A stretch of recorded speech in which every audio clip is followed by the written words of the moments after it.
ธีมงคลในวันนี้มาชมเครื่องพรีงามหนักหนาครั้งได้เลิกเชิญเทพพระเทวาคณะปีพาดบรรเลงเพลงวาทีขึ้นทันทีพุทโธสัพพปัญญุตยาโนอัมโมโลกุตโรวโรสังโฆมคาปรโถจะอิเตตังรัตนะตัดยังเอตัสสาโนภาเวนะสัพพทุกขาอุปัตตวาอันทรายังสนับสันตุสัพพะโตเตปะวันโตเต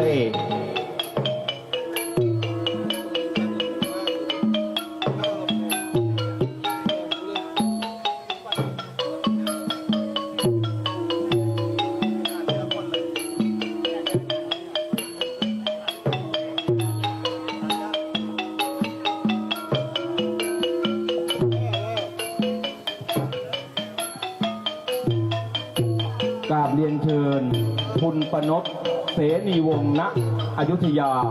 วัยยาวัจกรวัดยานนาวานายกสมาคมส่งเสริมความเจริญของพระพุทธศาสนาและคุณปิยาเสนีวงศ์ณอยุธยา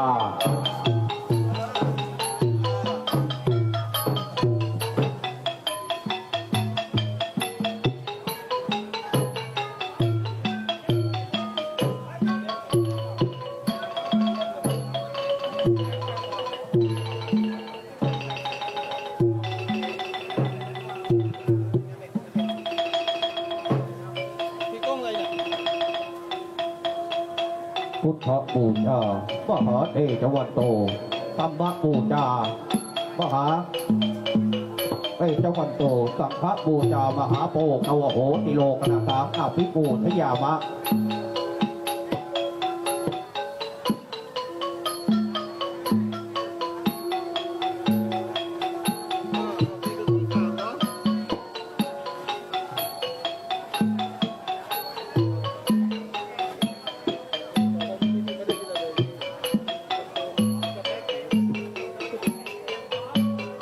อิมินาสการเรนะพุทธังอภิปูชยามะอิมินาสการเรนะธัมมังอภิปูชยามะอิมินาสการเรนะสังฆังอภิปูชยามะพุทธังวันทิตวาข้าพเจ้าไหว้แล้วถึงพระพุทธคุณดังธัมมังวันทิตวาข้าพเจ้าไหว้แล้วถึงพระธรรมคุณดังสังฆังทิตวาข้าพเจ้าไหว้แล้วถึงพระสังฆคุณดังอีกทั้งคุณบิดามารดาคุณครูอุปัชฌาย์อาจารย์คุณฤาษีกิตติเจ้าทั้ง9 ตนคุณเทพยุดาทั่วผืนปัตตภีดลบรรดาวิทยาองค์พระอิศวรเสด็จมาให้พระพรใจพิธีกรรมบวงสรวงบูชาให้กับทุกท่านที่มาร่วมงานบวงสรวงเททองหล่อพระบางละตึงณวัดยานนาวาในวันนี้ขอทุกท่านที่มาอย่าได้อดอย่าได้อยากอย่าได้ยากอย่าได้จนอย่าได้ต่ำกว่าคนอย่าได้จนกว่าใครให้มีแต่สิ่งดีตั้งแต่วันนี้เป็นต้นไปด้วยเถิดพระเจ้าค่ะ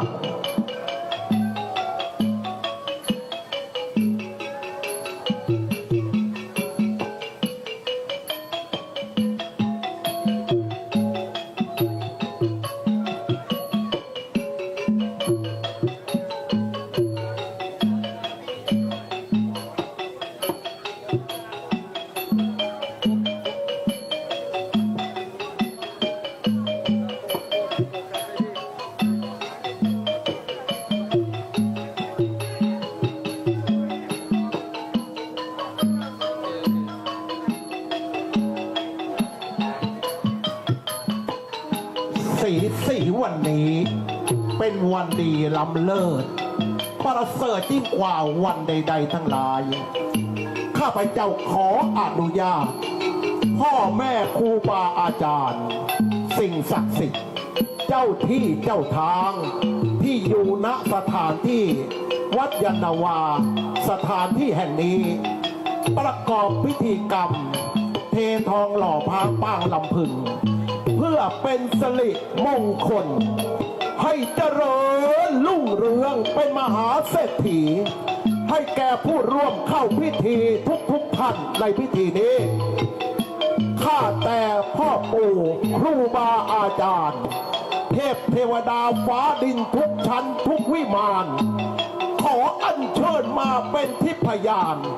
และอำนวยอวยพรให้พิธีกรรมในวันนี้ประสิทธิด้วยเถิดพระเจ้าข่าชัยยะชัยโยชัยยะชัยโยชัยยะชัยโยร่ำรวยไปมหาเศรษฐีกันทุกท่านเปิดทุกชั้นฟ้าเทวดาทุกองค์จงพระเนตรลงมายังวัดยานนาวาเพื่อทำพิธีกรรมอันสำคัญในวันนี้ให้เกิดความขลังความศักดิ์สิทธิ์ด้วยเถิดหากผู้ที่อยู่ในพิธีจับลอตเตอรี่ในวันนี้จงเป็นใบที่ถูกรางวัลที่100 ล้านพันล้านด้วยเถิด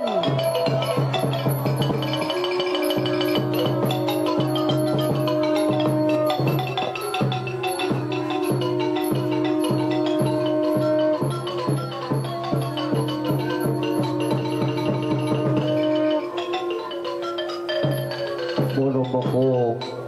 มานพปีพาดบรรเลงเพลงมหาฤกษ์ต้อนรับเทพเทวดาเจ้า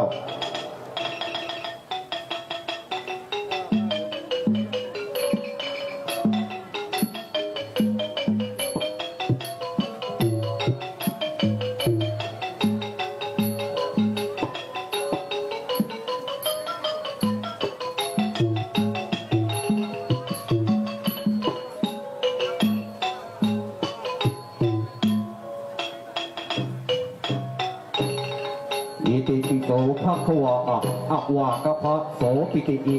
อิติปิโสภะคะวะอะวากะพะโสปิติอิอิติปิโสภะคะวะอะวากะพะโสอิ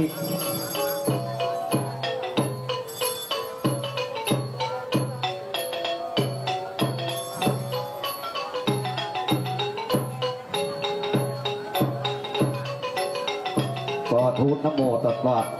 นามัสการพุทธคุณนังธรรมคุณนังสังฆคุณนัง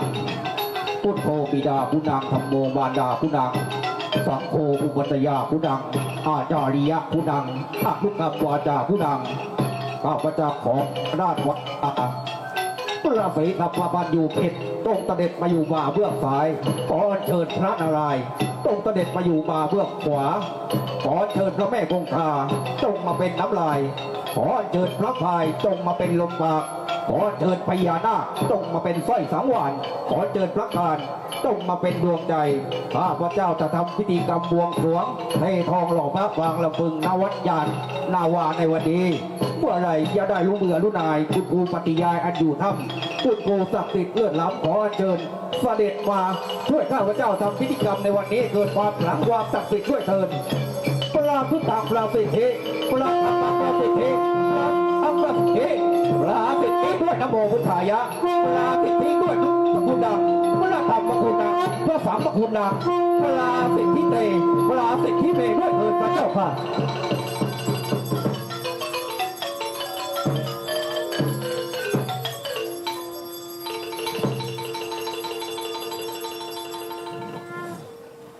สาธุสาธุสุรรัตชังสัพเพนังสัพพันธุงนาวิตังปริตานุภาโวสัตการะกาตุติปริตวานาเมตังสะเมตตาพระพันตาอาวิกิตตาจิตตาปริตังพานันตัว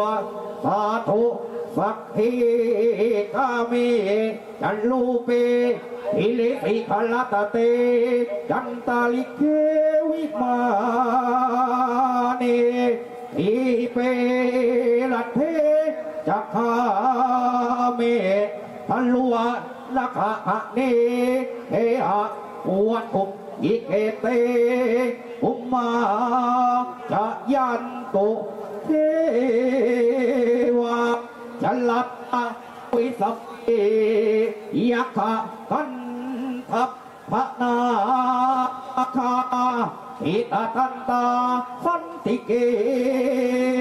ยังมุนิวรทันนังสัทธโวเมตุนา สวนาคาโลโอ้อะยัมพระทันตาธรรมสวนาคาโลโอ้อะยัมพระทันตาธรรมสวนาคาโลโอ้อะยัมพระทันตาปีพาดคำเพลงพรามเข้า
ณ บัดนี้ข้าพเจ้าจะขอ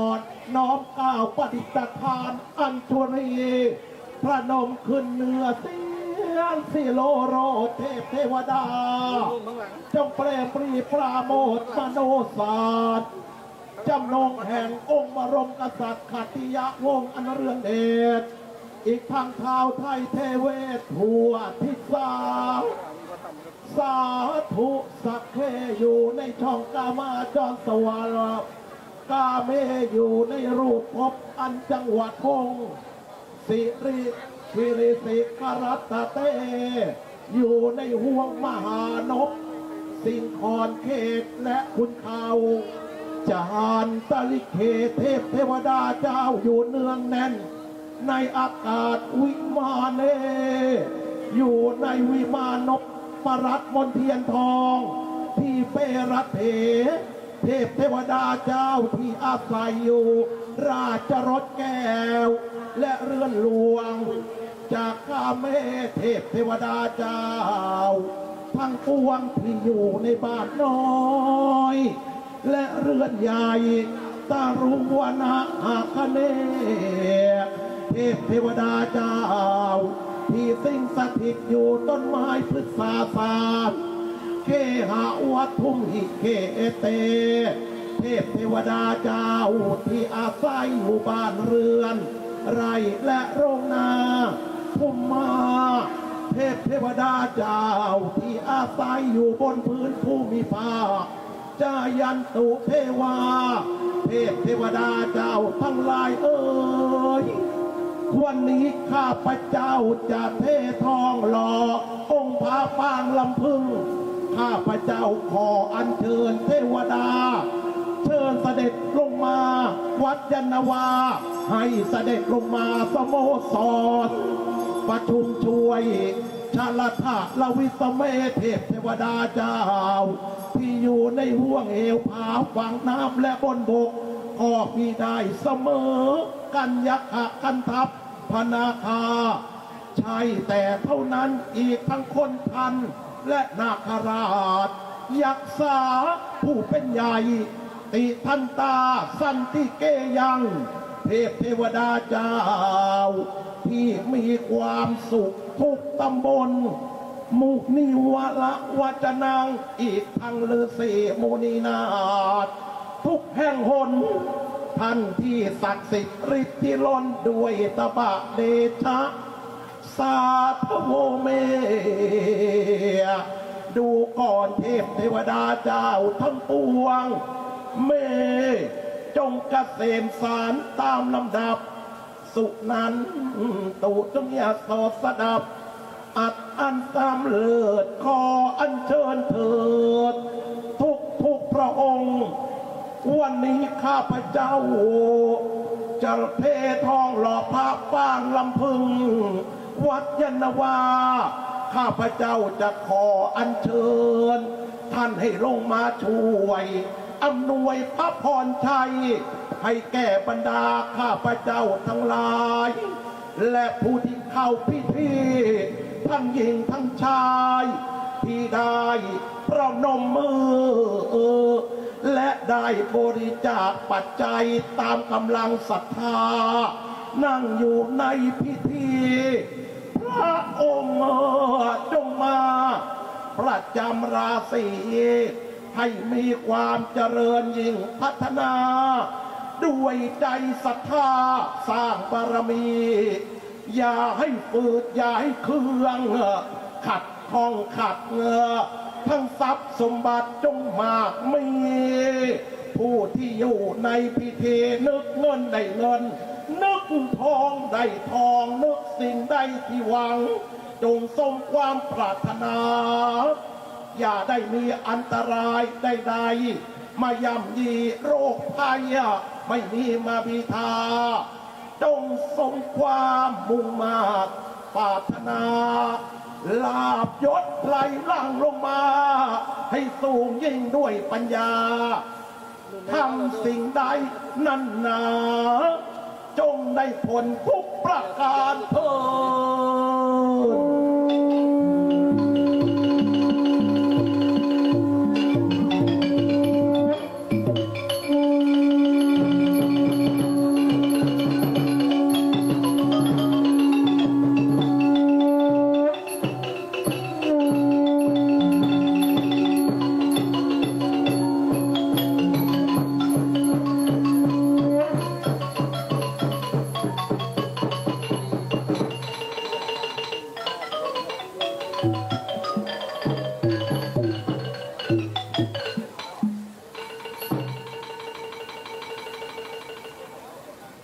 โอมนะโมนมัสการพระอิศวรนารายณ์ผู้เป็นเจ้าเท้าเสด็จลงมาทั้งกว่าทั้งดินทั้งพระอินทร์ทั้งพระพรหมทั้งพระยมทั้งประการเธอจึงให้กุผลานทนไม้อันมีผีตั้งพิธีเบิกโขนเบิกตะวันบ้านประตูขุดคูขุดบ่อขุดท่อถางทางขุดฟางขุดสระแกะรูปพระผนักหนังหวังผีไฟและตายโหงตั้งต่อโลงโกติผาทำศาลาและมณฑลทำปนมปกปนมเมรุกูชื่อพระอนุรุทธะมหาเถรเธอจะไก่คือควันเจือกก้องคองูและปลอกคอสายรัดคนด้วยมนต์ที่เธอว่าไว้เธอจึงหยิบน้ำพระปริตมายืดให้แก่กูจะลดคนทั้งหลายที่อยู่ณวัดยานนาวาทั้งคนป่วยคนรวยคนจนคนขัดสนด้วยเงินทองคนอับโชคคนมีโรคมีภัยคนทำอะไรไม่สมปรารถนา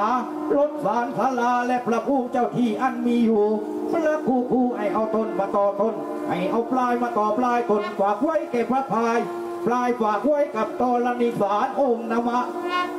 จักขุทะลุบาดาลธรณิสารฝานอุบาทและจันไรอุบาทฝากไว้แก่พระภัยจันไรฝากไว้แก่พระพายความร้ายฝากนางธรณีความสวัสดีจงมีแก่ญาติธรรมทุกท่านที่อยู่ในงานบวงสรวงเททองหล่อพระบางลำพึงนวัดยานนาวาในวันนี้ขอสัพพะอุบาทจันไรทั้งหลายให้มาลายหายไปด้วยเทินพระเจ้าค่ะโอมสิทธิสวาหานโมพุทธายะ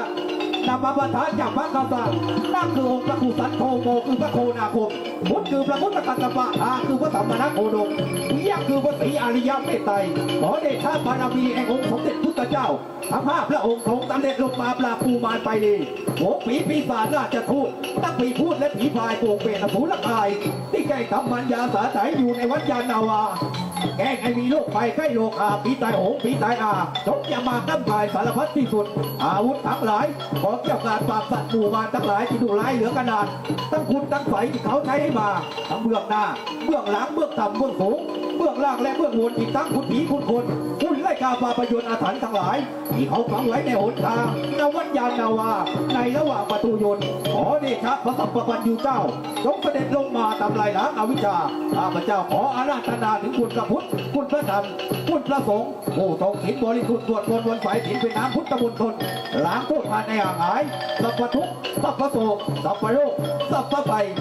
สัพพเคราะห์เจเนียดจันไรขอให้วินาศสันติพุทธังจักรวาลังพลังปิตังชนามิ อัมมังจักรวาลังอรหังปิตังชนามิสังฆังจักรวาลังอรหังปิตังชนามิโอมจตุโกจามหายันตังอักขระสันตังคาถาสันตังวิกุลกะเลโทติยังปิจตุโกจามหายันตังอักขระสันตังคาถาสันตังวิกุลกะเลทติยังปิจตุโกจามหายันตังอักขระสันตังคาถาสันตังวิกุลกะเล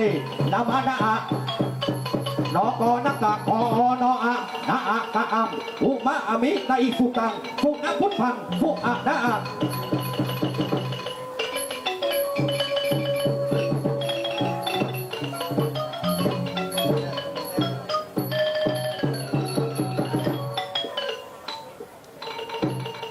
สาธุสาธุสาธุข้าพเจ้าขออัญเชิญองค์สมเด็จพระเจ้าพ่อองค์สมเด็จพระปู่องค์สมเด็จพระเจ้าตาพ่อครูฤาษีนารอดพ่อครูฤาษีนารายณ์พ่อครูฤาษีตาวัวพ่อครูฤาษีตาไฟพ่อครูฤาษีพระยโกฏพ่อครูฤาษีทั้ง108 พระองค์ที่ทรงบารมี พ่อครูฤาษีศักดิ์สิทธิ์มากนับไม่ถ้วนข้าพเจ้าขออัญเชิญองค์สมเด็จพระภูมิเจ้าที่องค์สมเด็จเจ้ากรุงพารีองค์สมเด็จพระไวยทัพเทวาข้าพเจ้าขออัญเชิญองค์สมเด็จพระสยามเทวาธิราชพระหลักเมืองพระเสื้อเมืองพระทรงเมืองอันเรืองฤทธิ์ข้าพเจ้าขออัญเชิญเทพเทวดาเจ้าซึ่งสิงสถิตอยู่ในภูผาห้วยเหวเกาะแก้วเมืองหลวงจังหวัดวงเมืองใหญ่ห้วยน้องครองบึงบางไพรพฤกษาทุกย่อมยาลัดดาวันมิใช่เท่านั้นอีกทั้งยักษ์คนทันนาคราชผู้เป็นใหญ่ข้าพระเจ้าขออัญเชิญเทพเทวดาเจ้าทั่วทั้ง10 ทิศมหาจักรวาลมหาจักรวาลอนันตจักรวาลข้าพระเจ้าขออัญเชิญเทพเจ้าทั่วโลกข้าพเจ้าขออัญเชิญเทพเจ้า16 ชั้นฟ้าข้าพเจ้าขออัญเชิญท่านท้าวมหาราชทั้ง4 ทิศข้าพเจ้าขออัญเชิญพระผู้เป็นใหญ่พระผู้เป็นเจ้าองค์สมเด็จพระอิศวรนารายณ์พระอินทร์พระพรหมพระยมพการข้าพเจ้าขออัญเชิญเทพเทวันทุกชั้นฟ้าองค์สมเด็จพระอิศวรเจ้าโลกาเป็นประธานทรงโคอุสุภราชเป็นยานพาหนะอันยิ่งใหญ่ขออัญเชิญองค์สมเด็จคันกุมารมิงโอรสราชทรงพญานกยุงมายุรยาตพาหนะอันจงดีขออัญเชิญองค์สมเด็จมารมจักริกที่เลืองเดชทรงครุฑโบยบินเวหามาตุรีเทพเจ้าทั่วทั้งจักรราศีพระอาทิตย์เทวาเรืองเดชพญารัตเวเที่ยววนวงขออัญเชิญทุกพระองค์วันนี้วันอาทิตย์ที่23 มีนาคมพุทธศักราช 2568 ข้าพเจ้าทำพิธีเททองหล่อพระปางลำพึงโดยคณะ ฝ่ายทรงพระเดชพระคุณพระธรรมวชิระโมรี เจ้าอาวาสวัดยานนาวาข้าพระเจ้านี้พร้อมคณะจะขออัญเชิญท่านให้ลงมาช่วยอำนวยพระพรชัยในพิธีกรรมในวันนี้และคณะลูกศิษย์ผู้ที่อยู่ในพิธีให้มีความลมเย็นเป็นสุขให้ความร่มเย็นเป็นสุขงอกงามไพบูรณ์วัฒนาด้วยศรัทธาบารมี อันตรายจงอย่าได้มี โรคภัยไม่มีมาบีทาให้สมบูรณ์พูนพลเป็นมงคลสวัสดี จงส่งความมุ่งมา่ปรารถนา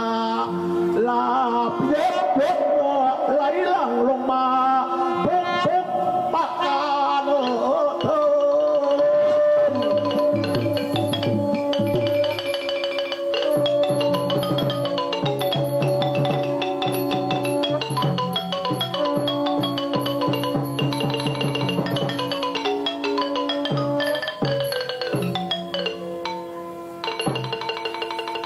ด ทูตนมัสสิตวาอิสิสิทธิโลกนาถังอนุตรังอิสิจพันธนังปาจาหังวันทามิตังอิสิสิทธิเวสะผู้ชายาอาวิธีองค์การปินตุนาทั้งอุปนังพรหมาสาปตินามาอาติกับเอสุอากโตปัญจประทงมังทิตวานโมพุทธายะวันทนังผู้ชาพระพรหมสิโรเมพุทธเตวันจะลานาลายเตพรหมเทวตาอัตตะเยนารายกันเจวะอัตเถจปราสุเมสุราปาเจวิษณุกันเจวะสัพพะคัมมาประสิทธิเมพุทธังมหาสุราหิธรรมังมหาสุราหิสังฆังมหาสุราหิสิทธิกิจจังสิทธิกัมมังสิทธิกาลิยะตถาคโตสิทธิเทโจทิโยนิจังสิทธิลาโภนิรันตรังสัพพะสิทธิปราสิทธิเมปราสิทธิเตด้วยเถิดพระเจ้าค่ะอุกาสะวันทิตวาครูอาจาริยังอัจฉริตังการละบาดีข้าพเจ้าขออาราธนาถึงคุณพระพุทธเจ้าคุณพระธรรมเจ้าคุณพระสังฆเจ้าอีกทั้งคุณบิดามารดาคุณครูอุปจายาอาจารย์คุณพระฤาษีตาไฟคุณพระฤาษีปรยาโกฏคุณพระฤาษีขันตปะคุณพระฤาษีไตรภพคุณพระฤาษีพัฒนมงคลก็ผู้ฤาษีเพชรลูกันและนักศิลป์วิทยาอีกทั้งพระแม่ธรณีพระแม่คงคาพระเพิงพระพายพระอีสวนผู้เป็นเจ้าเสด็จลงมาปาติทิพรให้ข้าพเจ้าทำพิธีกรรมบวงสรวงหล่อพระบางลำพึงณวัดยานนาวาในวันนี้ข้าพเจ้าจะขออัญเชิญเทพไตรเทวดาทั้งหลายตัวผืนปัตตภีทั้งฤาษีทั้ง108พยานบรรพานวิทยาสัพพพิษวิทยาทั้งครูเต้าครูพาครูพักครูอักลาสิทธิปตาปรกรรมสิทธิอิทธิฤทธิแก่ข้าพเจ้าในวันนี้อิติปิโสภควาข้าพเจ้าจะขออัญเชิญองค์สมเด็จพระสัมมาพุทธเจ้ามาอยู่ก้าวเหนือผมอัญเชิญพระพรหมมาอยู่บ่าซ้ายขอเชิญพระนารายณ์มาอยู่บ่าขวาขอเชิญพญานาคจงมาเป็นสร้อยสังวาสขอเชิญพระการต้องมาเป็นดวงใจข้าพเจ้าจะทำการบวงสรวงหล่อพระภาคลำพึงในวันนี้ให้พระสิทธิเมอาหังวันตามิพูดใดปลายใดอย่าได้มาเบียดเบียนบิดาอย่าได้ประมาทฝ่ายฝังขอเชิญครูผู้เต้าแก่เก่าก่อนครูปัจจุบันครูเลขครูยันครูวัดครูยาครูตำลักครูตำลาและครูประเวทครูบนดลคาถาครูนโมขอกอและกอกาและกออาพร้อมตั้งอักขระของใจครูงานครูชักครูอานฝีมือครูพ่อใบสีแม่ใบสีอีกทั้งฤาษีทั้ง108พยานขอเชิญครูบาอาจารย์อันเลิศล้ำอีกทั้งคุณฤาษีอยู่ในถ้ำมาช่วยประสิทธิให้พิธีกรรมในวันนี้บังเกิดความขลังความศักดิ์สิทธิ์มีฤทธิ์มีเดชป้องกันอันตรายทั้ง4ทิศ8ทิศลงมาประสิทธิเมด้วยเถิดเอยิกาถาปิยังกายโยติสาปโมกขังอาจาริยังเอยิพุทธานุภาเวนะเอยิธรรมานุภาเวนะเอยิสังฆานุภาเวนะกูจะตกคาถานี้ไว้ในกอกูจะยอคาถาทั้งพวงไว้เหนืออกกูจะยกคาถาทั้งพวงไว้เหนือเกศ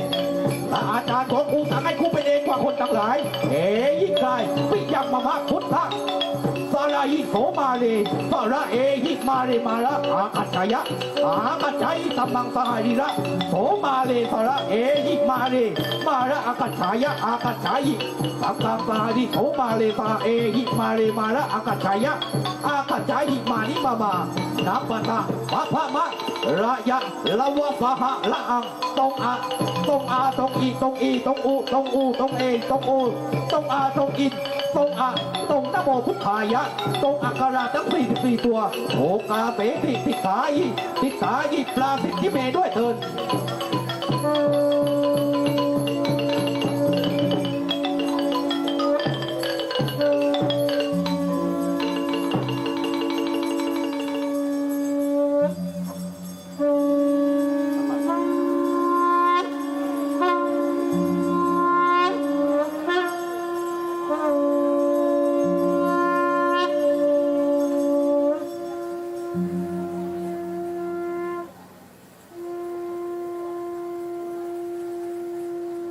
วันทิตวาอาจาริยังครูปะทังเมสการิยะสัพพินทยายังสัพพโทสังวินาศสันติสิริเทพเพยาวิโยทยามังมเหสุรังปัทวสังวิสุทธะเทเวศสัพโพธิพยะสักเขมันตุมาละสิทธิอมพระพรหมปวงเทพเทวาปวงเทพเทวดาพรหมมาพระธรณีพญานาคเทวากุ้งพารีตังเปยยะปาริวาราหาเอหิสัทธายะอัคคันฉันตุปาริปุญชันตุสวาหายะนะมามิศิลสานาโคปัทวียังปาริภารโตเทหิเมสุขาสัพปติสัพปทา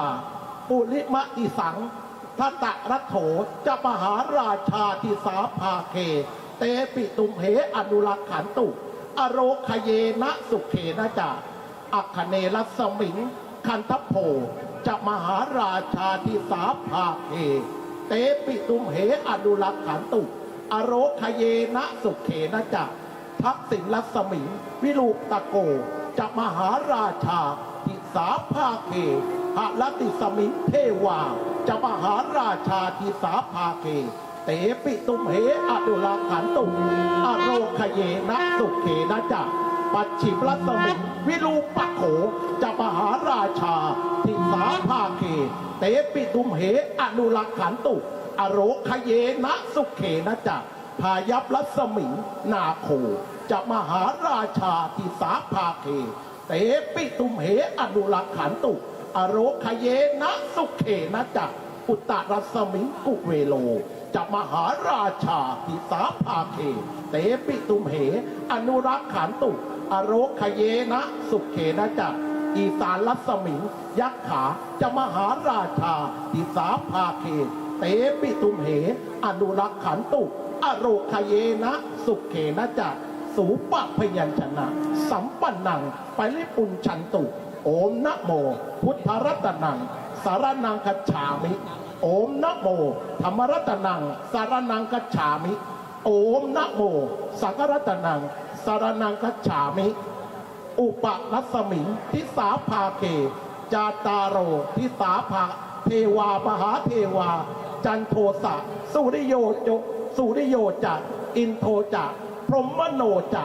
เสยะถีทังหิโตจะสุรักโขจะเทวเศษโถจะเอเตจัตตารโรเทวามหาเทวาพุทธปัสสนาธรรมปัสสนาสังฆปัสสนาพุทธคารวตาเอหิสมาคัตวาอาคันฉันตุปริปุญชันตุหิโตจะสุรักโขจะเทรัตโถจะเทวปุณตโกจะจะลักขาติตังวาทิถังวานิสังสิงตังวาจยาตังวาลัตติงวาสัพพตาตังวาลักขันตุมหาเทวาติจึงกราบทูลอัญเชิญเท้าทศราชผู้มีคนทันเป็นบริวารขอพระองค์ทรงประทับเทียบในพิธีณเบื้องบุรพาด้วยเถิดนะพระเจ้าค่ะ สาธุสาธุ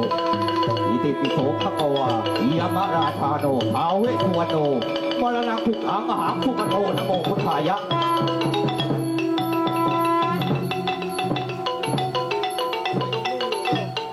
เจ้าหน้าที่เก็บตัวจุดธูปถวายของให้เลยนะครับ จุดธูปแจกให้ญาติธรรมถวายของนะครับใครจะร่วมถวายของหรือตใจ จึงขออัญเชิญ ถวายได้ ทู นะครับ ลท้าววิรูปักษ์มหาราช ผู้มีนาคเป็นบริวาร ขอพระองค์ทรงประทับเทียบณมณฑลพิธีการ เบื้องปัจฉิมทิศเถิดพระเจ้าค่ะ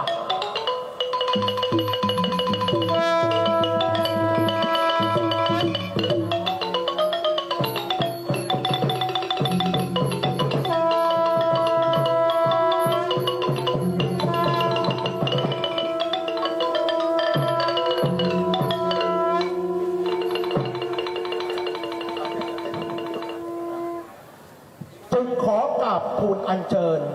ท้าววิรูปักษ์มหาราช ผู้มีนาคราชเป็นบริวาร ขอพระองค์ทรงประทับเทียบณมณฑลพิธีการ เบื้องปัจฉิมทิศเถิดพระเจ้าค่ะ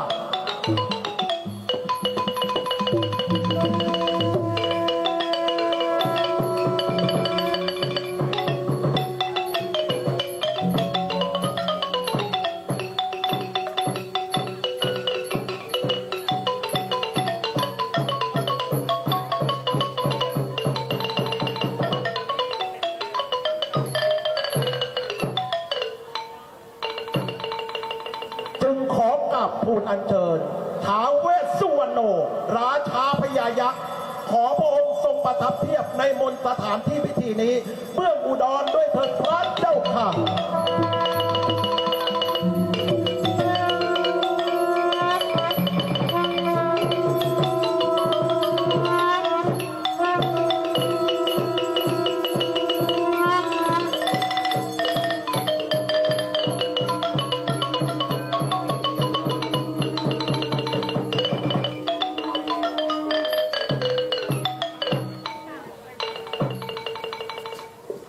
นะครับใครจะร่วมถวายของนะครับ ทุกท่านร่วมถวายของได้นะครับปักธูป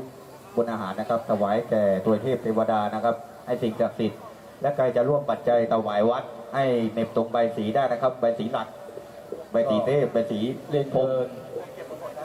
สมาคมนะครับ ท่านประนดนะครับ และภรรยานะครับ ก็มาร่วมถวายของนะครับครับแล้วก็ทางสมาคมทั้งหมดนะครับ แจกให้เขาปักถุงใบสีเลย แจกให้เขาเลยแจกให้เขากลับคืนไปก่อน แจกเขาปักถุงใบสีร่วมถวายวัดได้เลย แจกกลับคืนเขาไม่เข้าใจ เรียนเชิญเลยครับเรียนเชิญนะครับ ทางสมาคมด้วยนะครับ ปักธูปทุกเป็น ปักทูบเลยนะครับ ปักทูบเลยนะครับท่านประนดครับเรียนเชิญทั้งสมาคมเลยนะครับ สมาคม ร่วมกันถวายได้ทุกท่านนะครับถ้ากับว่าเรามีส่วนทุกท่านนะครับ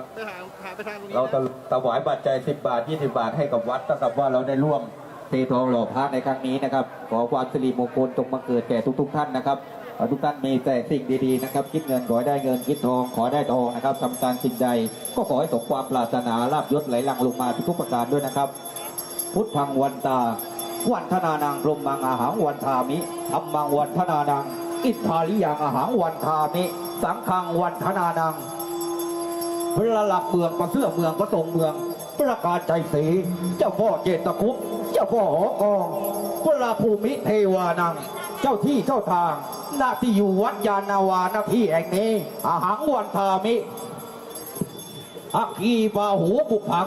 สกการะวันทนังพรหมเมธพรหมมังอิทธาลิยังเทวานังครูอาจาริยังเทธรณีพระแม่คงคาสัพพะเทวานังเทวดาอากันตุกะสาธุกังปุริวรจานังนามัสการิยะเทวโสถีพระวันตุเตพระวันตุเมสิโรเมเทพเทวานังมหาเทพมหาเทวีเทวานังตีปะโอปะจะปุกฝังสการะวันทนังถูปะพยัญชนะสัมปันนังสาลีนังโภชนานังอุตตกังวรังเตปิตุเมอนุรักขันตุอาโรคเยนะสุเขนะจาข้าพเจ้าทั้งหลายณโยตตานที่บวงสรวงเททองหล่อพระบางลำพึงณวัดยานนาวาณสถานที่แห่งนี้จะได้นอบน้อมถวายเครื่องสักการะบูชาต่อพวงเทพเทวดาทั่วทั้งจักรวาลพร้อมด้วยพระหลักเมืองพระเสื้อเมืองพระสงฆ์เมืองประกาศใจศรีเจ้าพ่อเจตคุปเจ้าพ่อหอกองพระภูมิเทวานังองค์พระพรหมองค์พระอินทร์เทพเทวันทั้งหลายครูบาอาจารย์ทุกแห่งหน ครูบาอาจารย์ที่หลอกอนสัญจรไปมาพระภูมิเทวานังและครูบาอาจารย์ที่อยู่สัญจรไปมาพระแม่ธรณีพระแม่คงคาล้วนแต่องค์เทพเทวาทั้งหลาย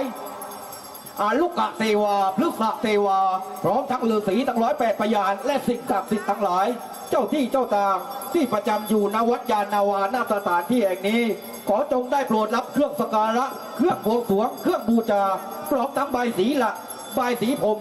ใบสีเทพใบสีปากจามใบสีต่อณเบื้องหน้านี้ข้าพเจ้าทั้งหลาย ขอจงมีแต่ความสุขความสำเร็จมีแต่ความเจริญรุ่งเรืองมีความเข้าหน้าขอให้ได้รับแต่ความเกษมสุขความสำราญปราศจากอุปสรรคใดๆทั้งหลายอุปสรรคภัยทั้งหลายทั้งปวงโรคอายิกบาลทั้งหลายขอจงเสวยแต่ความสุขทุกเมื่อเตือนขอให้มีแต่สิ่งดีๆให้เงินไหลกองให้ทองไหลมาทำการสิ่งใดนั่นหนาก็ขอให้สำเร็จผลสมความมุ่งมั่นปรารถนาลาภยศไหลหลั่งลงมาทุกๆประการขอให้ทุกท่านอย่าได้อดอย่าได้อยากอย่าได้ยากอย่าได้จนอย่าได้ต่ำกว่าคนอย่าได้จนกว่าใครจงปราศจากที่เมฆทำใจหมายทุกสิ่งทุกประการยิปราศจากที่ปราศจากที่เมฆด้วยเถิดพระเจ้าค่ะ สาธุสาธุสาธุให้โชคให้ได้เป็นความไม่รวยมาสู่เนื้อสู่ตัวเรา มีแต่ความเจริญรุ่งเรืองนะครับไอ้พลิกชีวิตจับพลันตันใจภายใน3 วัน 7 วันไอ้เป็นเศรษฐีมหาเศรษฐีไอ้รวยเป็น100 ล้านพันล้านไอ้รวยเป็นหมื่นล้านแสนล้านไอ้รวยเป็นล้านล้านตั้งแต่บัดนี้เป็นต้นไปด้วยเถิดพระเจ้าค่ะ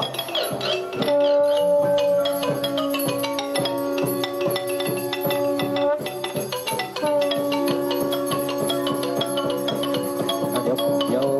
ระหว่างประกอบเสร็จนะครับเดี๋ยวจะให้ตัวแทนอาจารย์เดวมนกิตากาเนศและอาจารย์สอนใจสุวรรณศิลป์นะครับจะได้ให้ตัวแทนรำถวายต่อตัวเทพเทวดาครับเสร็จแล้วก็เป็นพิธีของสงฆ์นะครับได้ไปที่มานพไปที่มานพเลย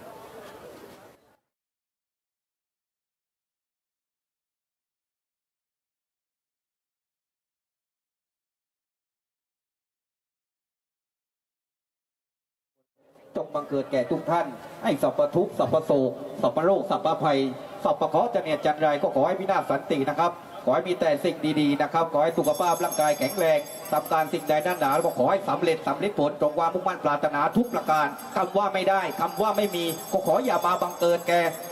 ลูกตัวเทพเทวดาทุกคนที่อยู่ในงานวัดยานนาวาในวันนี้ด้วยเถิดพระเจ้าค่ะสาธุสาธุสาธุเอารวยเอารวยไม่รวยความเคารพในเมตตาพระเถรานุเถระทุกๆรูป และก็ขอเจริญพรฐานบดีทุกท่าน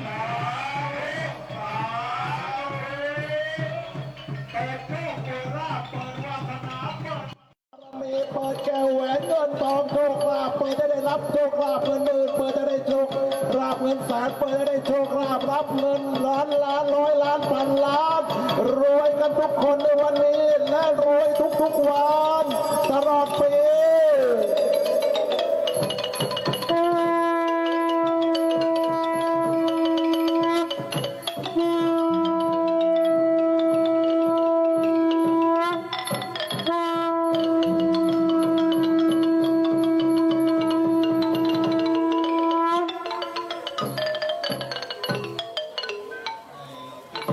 ต่อจากนี้หลังจากที่พิธีบวงสรวงได้สำเร็จบริบูรณ์ทุกประการแล้วนั้นในโอกาสนี้จะได้เข้าสู่พิธีในการเจริญพระพุทธมนต์เพื่อความเป็นสัพพสิริมงคลในพิธีเททองหล่อพระพุทธรูปปางรำพึงเพื่อจะนำประดิษฐานด้านหน้าและก็ด้านหลังพระอุโบสถวัดยานนาวาซึ่งในเมตตาพระเดชพระคุณหลวงพ่อพระธรรมวชิรโมลีซึ่งเป็นประธานจัดงานเป็นเจ้าอาวาสวัดยานนาวาได้เมตตาได้มานั่งณมณฑลพิธีแห่งนี้เป็นที่เรียบร้อยในโอกาสนี้ขอเมตตาพระเถราเถระทั้งหลายแหละที่ได้เมตตารับอาราธนาในการครั้งนี้ได้ขึ้นบนอาสงเพื่อจะได้ประกอบพิธีในการเจริญพระพุทธมนต์เข้าเลยบัดนี้พิธีการนั้นได้พร้อมแล้วในโอกาสนี้เป็นระเบียบเรียบร้อยขอเจริญพรคุณสุจัญญาพาพักพานิชกุล คุณสุชาดาจิราธิวัฒน์ ขอให้นั่นหน่อย ทั้งสองท่านซึ่งเป็นอุบาสิกาของวัดจันทวา ได้เป็นประธานในการจุดธูปเทียน บูชาพระรัตนตรัยในโอกาสนี้ขอเจริญพร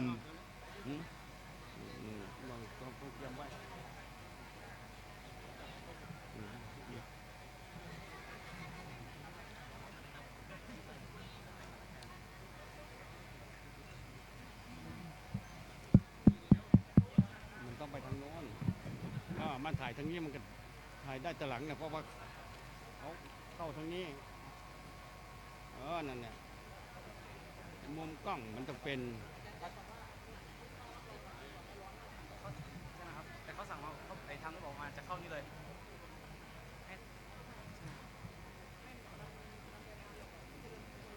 เอานั่งก่อน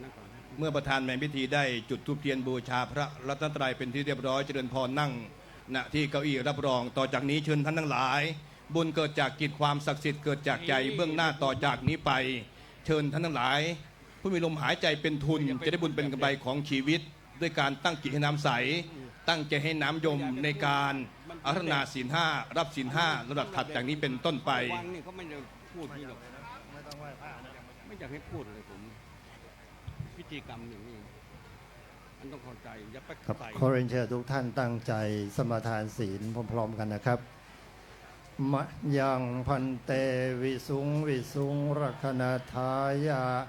ติสรเนนะสหปัญจศีลานิยาจามะทุติยามปิมะยังพันเตวิสุงวิสุงรักนาทายาติสรเนนะสหปัญจศีลานิยาจามะตติยามปิมะยังพันเตวิสุงวิสุงรักนาทายาติสรเนนะสหปัญจศีลานิยาจามะ นะโมตัสสะภะคะวะโตอะระหะโตสัมมาสัมพุทธัสสะนะโมตัสสะภะคะวะโตอะระหะโตสัมมาสัมพุทธัสสะนะโมตัสสะภะคะวะโตอะระหะโตสัมมาสัมพุทธัสสะ นะโมตัสสะภะคะวะโตอะระหะโตสัมมาสัมพุทธัสสะนะโมตัสสะภะคะวะโตอะระหะโตสัมมาสัมพุทธัสสะนะโมตัสสะภะคะวะโตอะระหะโตสัมมาสัมพุทธัสสะ พุทธังสรณังคัจฉามิ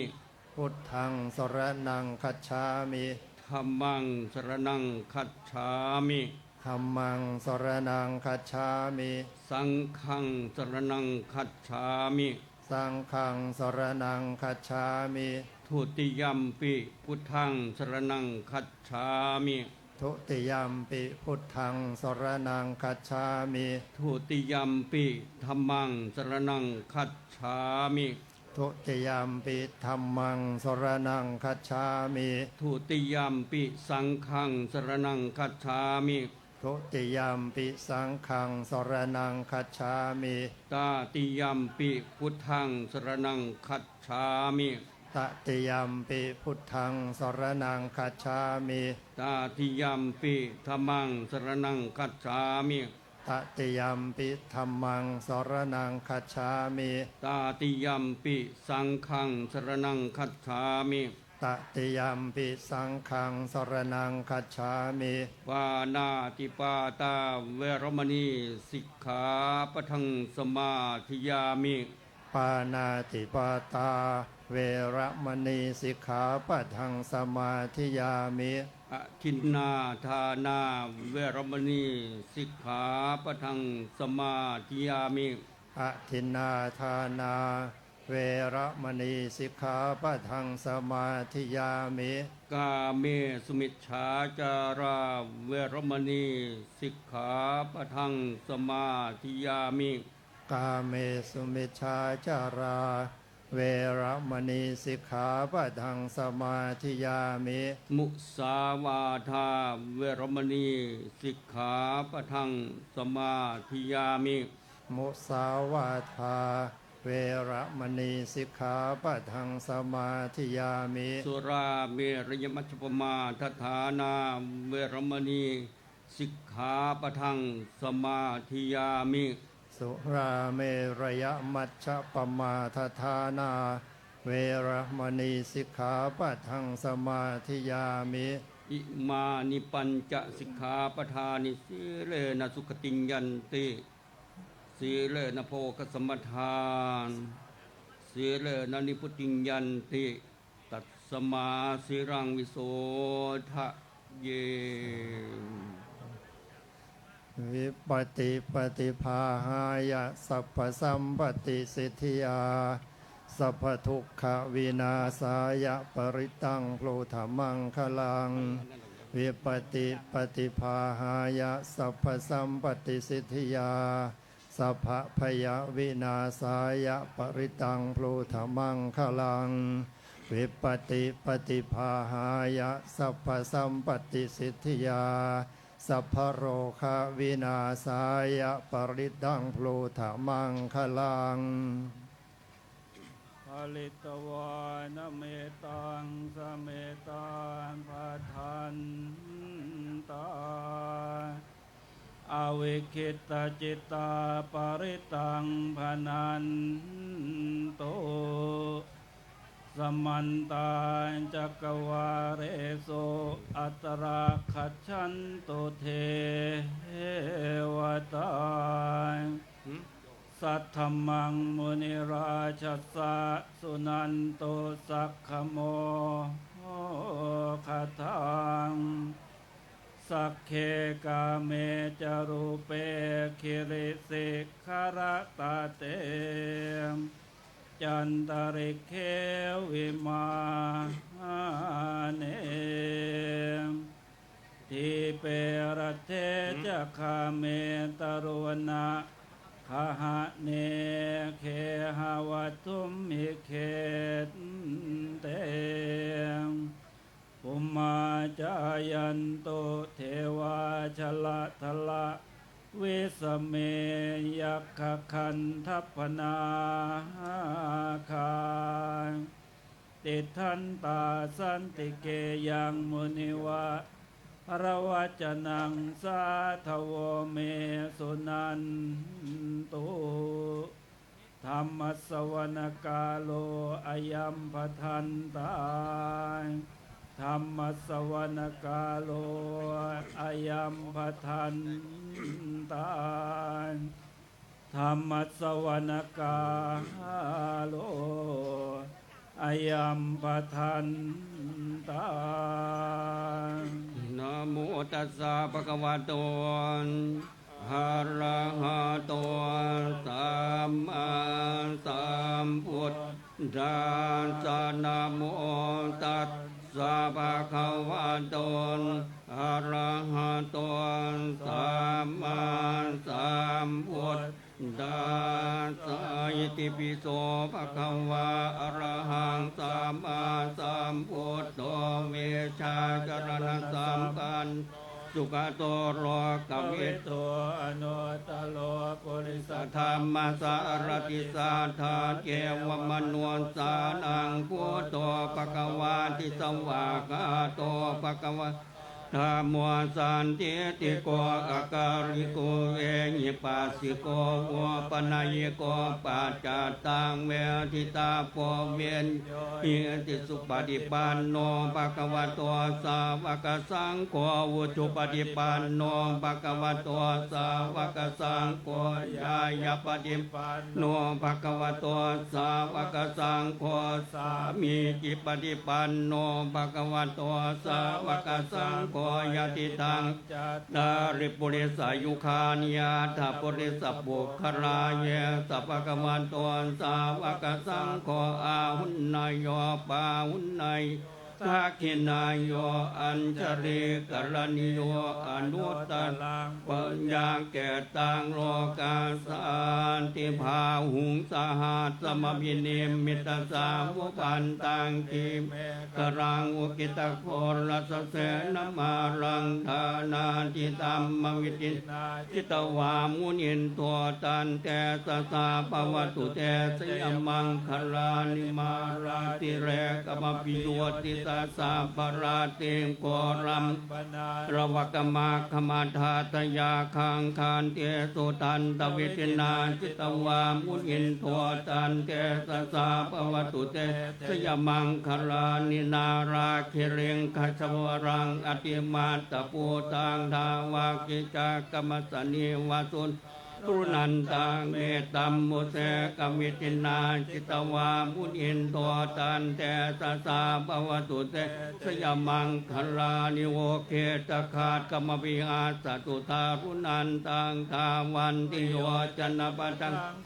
มารวันตังเยเตปิสังกัตมโนจิตวามุนินตัวตันแต่สสาปวัตุเตสยมังคลานิกัตวานกาธมุตรังยิวะคาปินิยาเกณจายาทัวตวัจนังธนากายามาเสสันเตนะโสมวิตินาจิตวามุนิมตันเตสสาปวัตุเตสยมังคลานิสัจจังวิหายมติสัจจกวาทะเกวาตามปรโรปิตมนังอธิอันตปูตังปัญญาปฏิปัจจริโตจิตวะมุนินตัวตันแต่สสาปวัตุเตสยมังคลานิสัจจังมิหายมติสัจจกวาตะเกตุงตาปรโรปิตมนังอธิอันตปูตังปัญญาปฏิปัจจริโตจิตวะมุนินตันแต่สสาปวัตุเตสยมังคลานินานตัวปนันทปุตกังมีพุทธังมาเหยเตียงปวดเตระเตระปุตเตนะธรรมาปยันตัวเยตัวปเทสมิตินาจิตวามุนินโทตันเตสัสสะภวตุเตสยมังคลานิทุกขาติเตปุตเตนะสุตาตาทางกัมมังวิโสติจติเมติปกาพิตานังญาณาคเทนวิตินาจิตวามุนินโทตันสัสสะภวตุเตสยมังคลานิเอตาภิปุตตสยมังคลาอัตตกาตาโยวาจโนตินาติสระเตมตันติตวานานิกวิเวทานิจุปัตตวานิโมขังสุขังอภิคมายานโรสปัญโยมหาการุณิโกนาโทอิตายสัพพปานินางโบเลตวาปารมีสัพพาปาตัวสัมโพธิมูลตมังเยเตนุสัจจมาเจนะโหตุเตชยมังคลังชยันตัวโพธิยาโมเรสักยานังนันทิวัตโนวังตวังมิสโยโหอิสยาตุสยมังคเลอปราสิตปัลลังเกสิเสปทวิโปคะเลอภิเศเตสัมปพุทธานังอาคาปันโตปโมทัติสุนาคาตังสุมังคลังสุปาปาตังสุมุติตังสุปโนสุมุโหโตจตุเยทังปามการิสุปทากินังกายกรรมังวาจากรรมังปทากินังปทากินังมโนกรรมังปณิทิเตปทากินาปทากินานิกัตวานรพันตาเจปทากิเนปวัตุสาปมังกลังขันตุสัพพเกวตาสัพพพุทธานุภาเวนัสทธาโสติวันตุเตภวตุสัพพมังคลังลาขันตุสัพพเทวตาสัพพธรรมานุภาเวนัสทธาโสติปวันตุเตภวตุสัพพมังคลังลาขันตุสัพพเทวตาสัพพสังฆานุเวนัสทธาโสติภาวันตุเต พระสงฆ์ทศวรรษทั้ง10 รูป ได้เจริญพระพุทธมนต์สาธยายบุตรพระต่างๆได้จบเป็นที่เรียบร้อย ในโอกาสนี้ขอประทานเมตตาเจ้าประคุณสมเด็จพระมหาธีราจารย์ กรรมการมหาเถรสมาคม เจ้าคณะใหญ่หัวเหนือเจ้าอาวาสวัดพระเจตุพนวิมลมังคลาราม ได้ประทานเมตตาให้ผู้มีได้นามดังต่อไปนี้ได้เข้าถวายเครื่องสักการะ ได้หรือเปล่า ในโอกาสนี้ขอเมตตาพระเดชพระคุณหลวงพ่อพระธรรมวชิระโมลี ประธานจัดงานเจ้าอาวาสวัดจันทวาได้เข้าถวายสักการะในเจ้าพระคุณสมเด็จขอกราบพัฒนาด้วยความเคารพครับ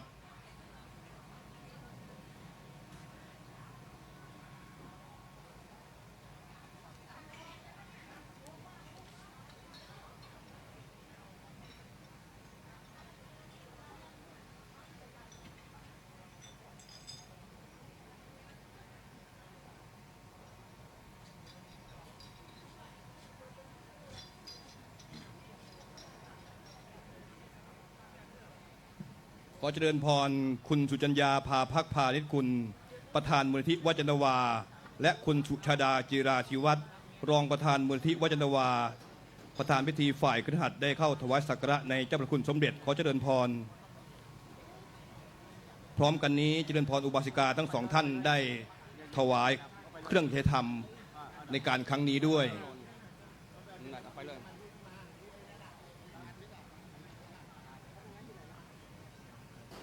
แล้วมันจะล้มไงท่าน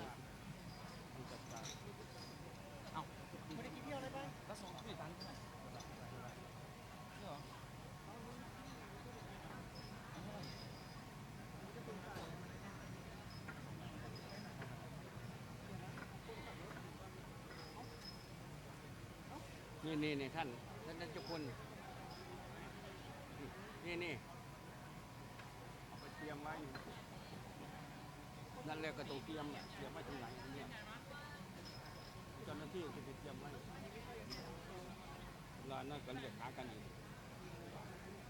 เอาไปไม่ตรงจุดใดจุดเดียวเลย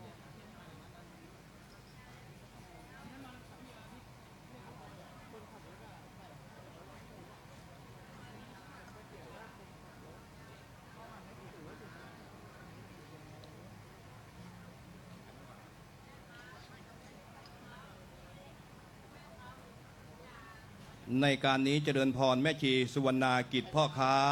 ซึ่งเป็นหัวหน้าสถาบันแม่ชี วัดยานนาวาได้เข้าถวายสักการะในเมตตาเจ้าพระคุณสมเด็จขอเจริญพร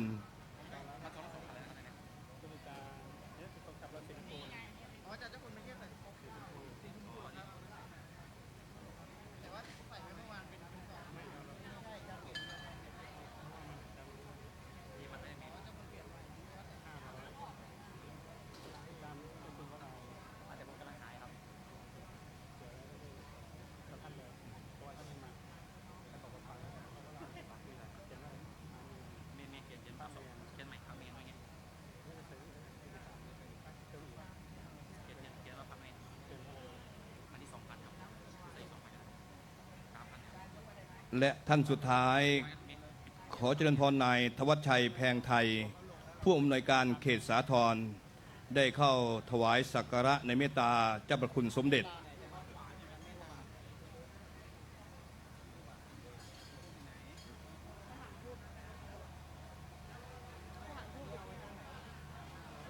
ต้องเป็นกึ่งราชการเป็นกึ่งวังแล้วไปใช้ทำคล้ายๆเด็กที่เราอบรมจะไปพูดอะไรติด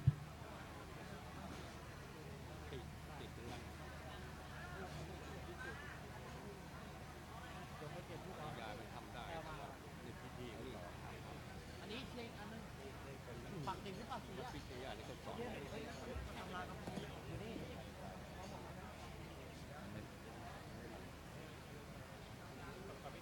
และในขณะเดียวกันเจริญพรท่านผู้อำนวยการเขตสาทรได้เข้าถวายเครื่องเยธรรมในเมตตาพระเดชพระคุณหลวงพ่อพระธรรมวชิรโมลีในการครั้งนี้ด้วย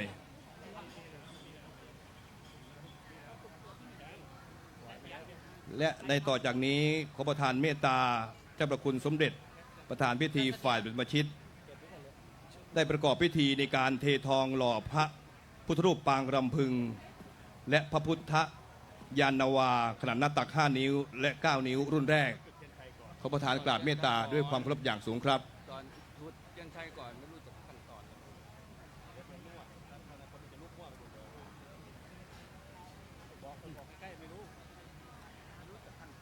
ในการนี้ขอประทานเมตตาเจ้าประคุณสมเด็จ ได้เจิมเทียนชัยเทียนมหามงคล แล้วก็จุดเทียนชัยเทียนมหามงคล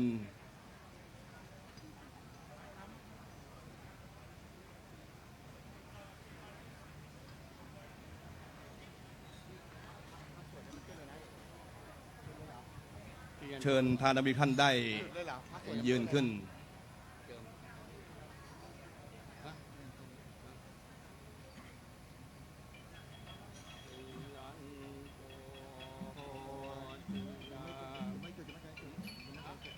เจิมไงเกิดจุดกันจุดเขาพูดโทไงเอาอะไร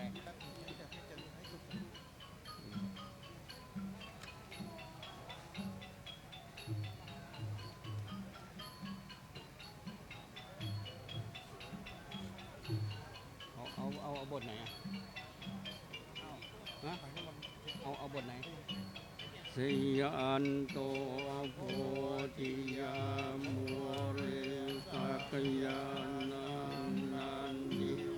จันโนเอวังตวังวิสโยหัวยิสยาสุสยมังกรอปราสิทพุทธวิโภควิเศษเกสาปพุทธานังอาทาปาโตปโมทัติสุ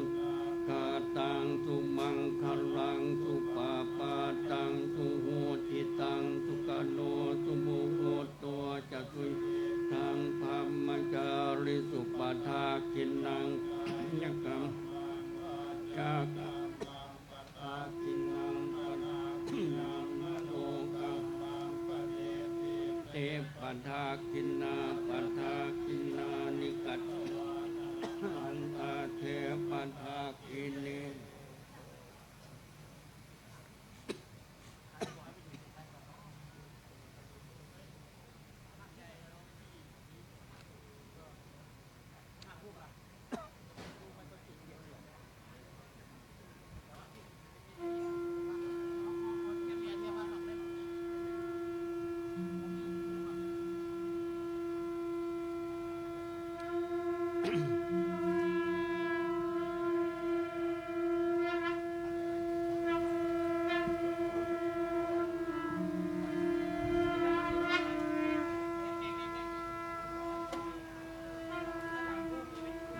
ใครเลยให้สัญญาณ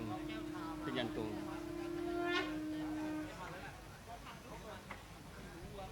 เอาให้สัญญาณหน่อยสิเขาไม่ให้ลงแล้วผมจะสวยยังไงใครให้สัญญาณน่ะ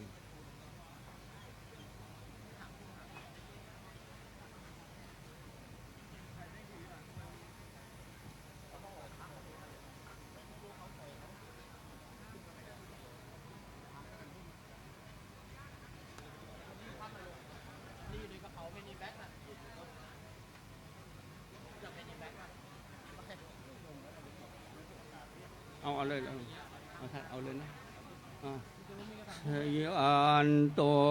โพธิยาโมเรสักนางนานเทวาตโนเอวังตวังเวสโย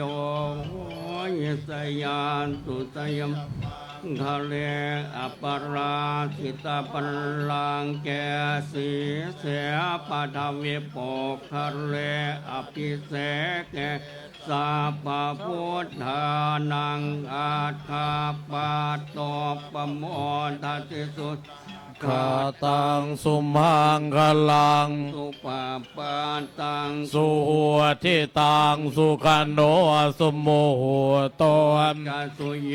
ตังพระมจาริสุปทากินังกา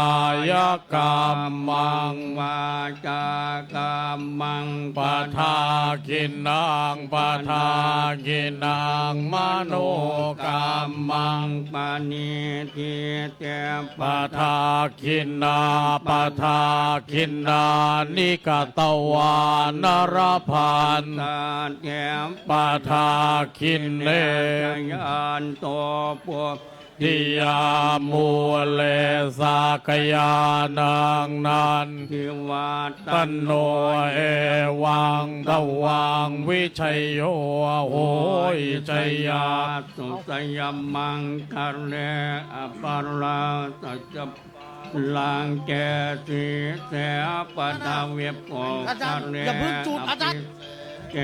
สาปพุทธานังอาคาปะโตปโมตเตสุนกาตังสุมังคลังสุปาปาตังสุโหติสุขโนสุโมโห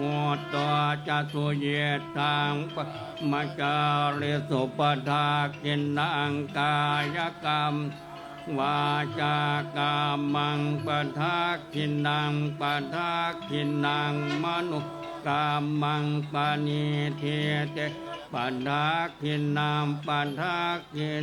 นิกัตวานรปันตาแถปะทากิเนจยันโตโพธิโมเร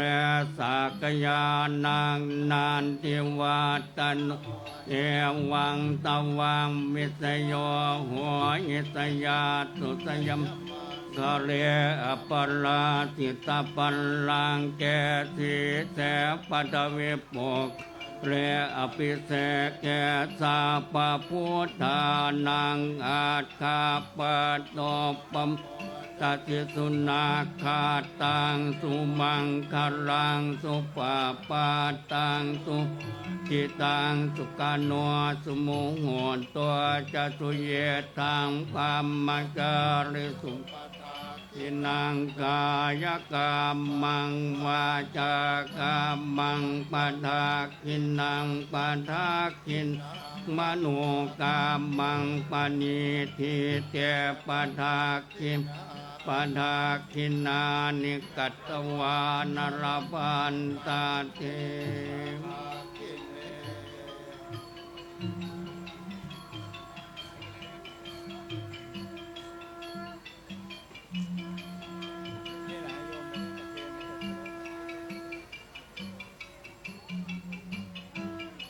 ในโอกาสนี้เจริญพรคุณมัจจุรีนวรัตโนภาส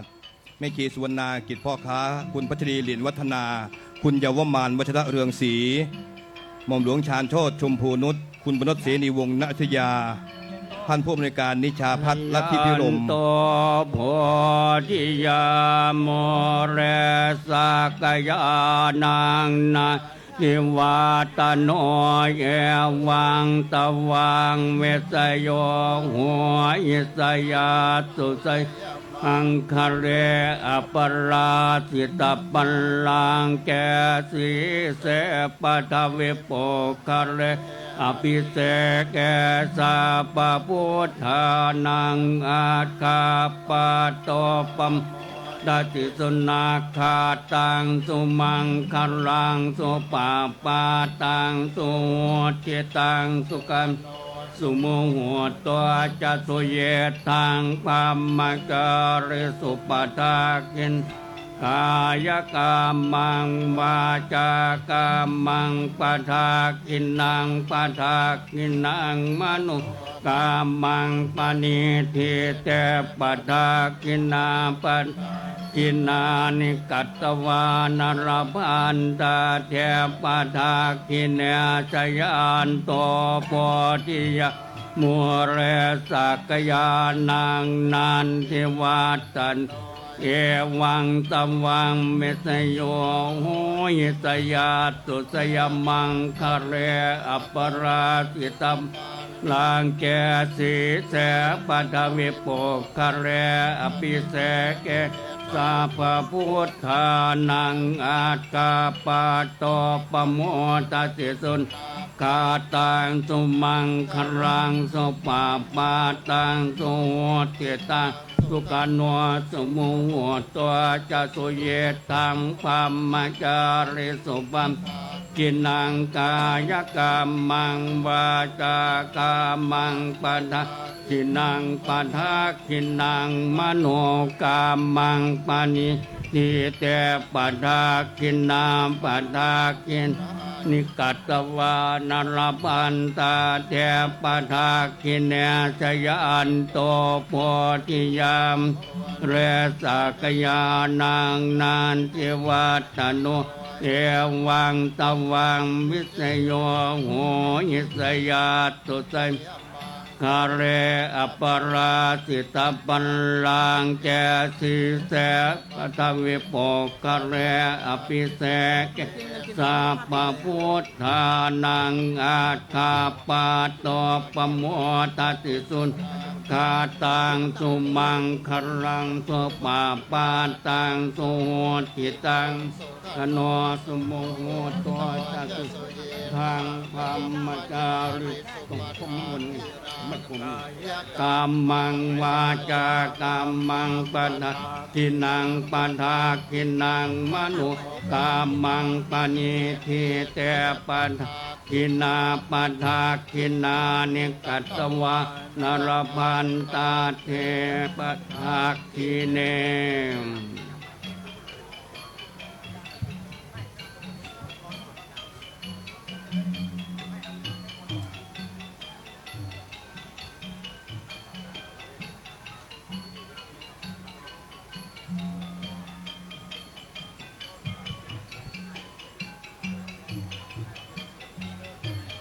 แล้วก็ได้ยิน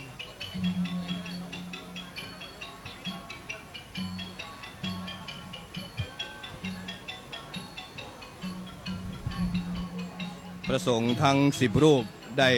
เจริญบทชยคาถาได้จบเป็นที่เรียบร้อย ในโอกาสนี้เจริญพรทานบดีผู้มีรายนามดังต่อไปนี้ได้เข้าถวาย เครื่องสักการะแด่พระสงฆ์บนเถราอาสน์ท่านแรกขอเจริญพรคุณมยุรีนวรัตโนภาสแม่ชีสุวรรณากิจพ่อค้าคุณพัชรีหลินวัฒนา คุณเยาวมานวัชระเรืองศรีหม่อมหลวงชาญโชติจุมพูนุชคุณปนชเสนีวงศ์ณอยุธยาคุณผู้อำนวยการนิชาลัทธิพิรมผู้แทนสำนักปฏิบัติธรรมวัจนวา1 ท่านคุณปฐมรัตน์เกียรติศักดิ์ศรีและคุณบรรหารบุญเจริญทั้ง10 ท่านได้เข้าถวาย เครื่องจะทำแด่พระสงฆ์บรรดาสงฆ์ทั้ง10 รูปในโอกาสนี้ขอเจริญพร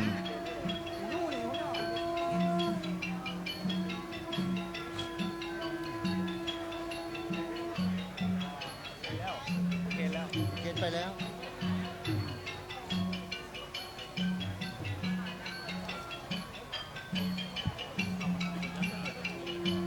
ไม่มันต้องประพรมเลยตรงนี้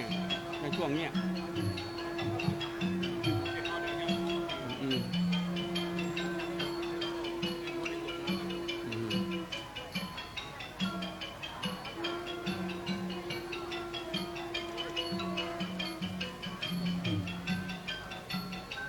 การเข้าใหญ่ๆป่ะ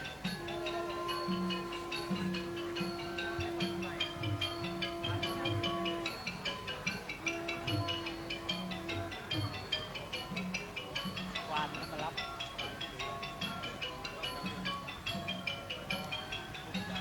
ก็เปลือกที่ว่า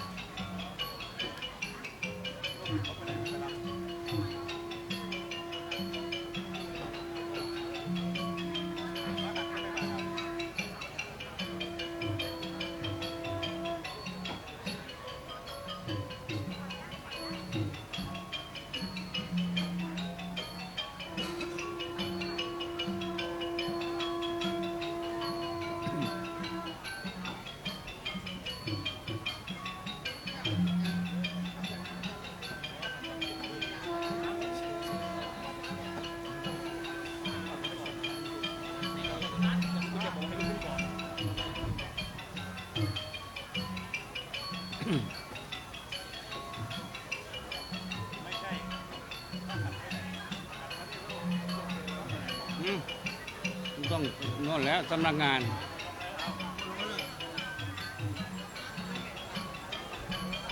นะแล้วจะท่า ยัถายถา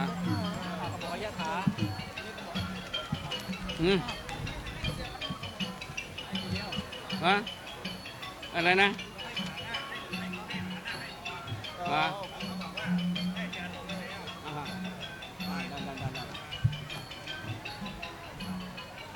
ก็ยิ่งดีไง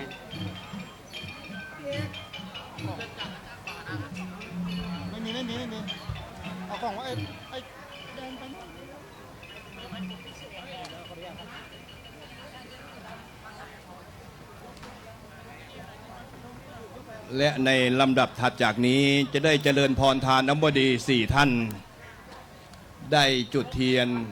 คันน้ำมนต์ที่พระเถราจารย์นั่งปลุกอธิษฐานจิต ท่านแรกขอเจริญพรคุณสุจัญญาภาภักพาริกุล ท่านที่สองคุณสุชาดาจิราธิวัฒน์ท่านที่สามคุณทวัชชัยแพงไทยผู้อำนวยการเขตสาทร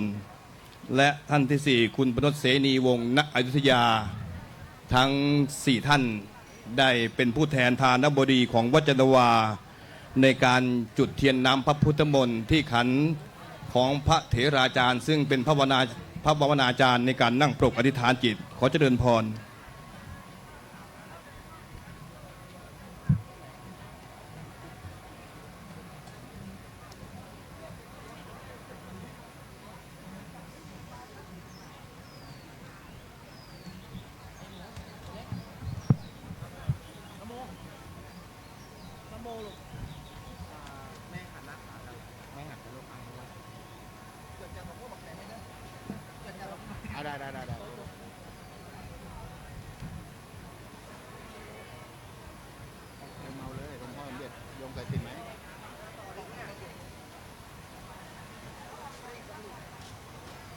ขึ้นเลยท่านขึ้นมา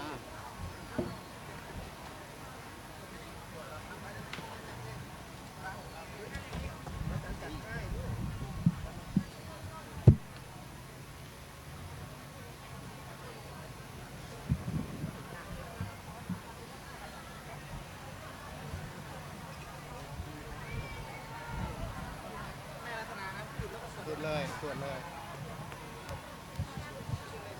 เงา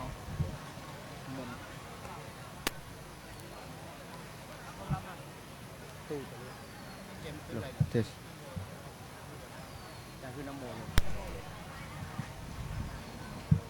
ฮัลโหลสวดเลยนะ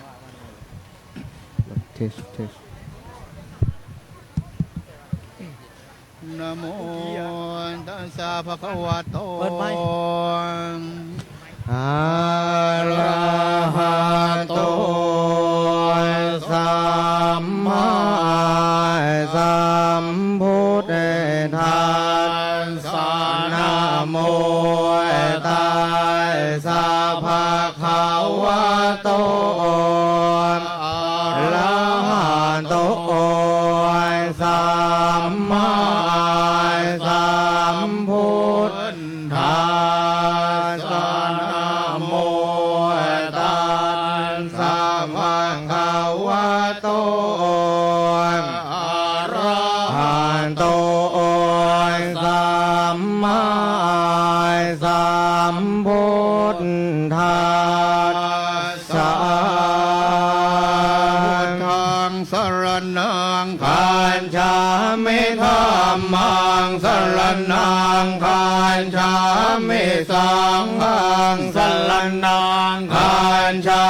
มิทุติยมปิพุทธังสรณังคัจฉามิทุติยมปิธัมมังสรณังคัจฉา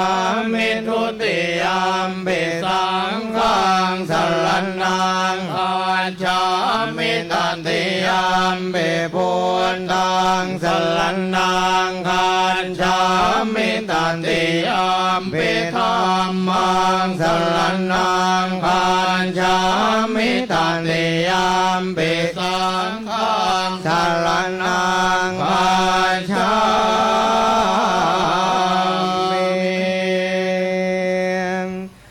พุทธาทิโจมหาเต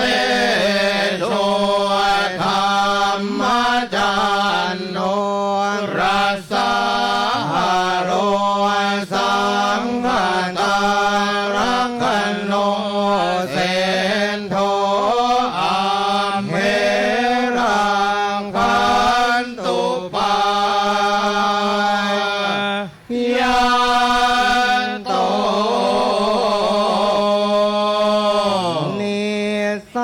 งสยังทรงโค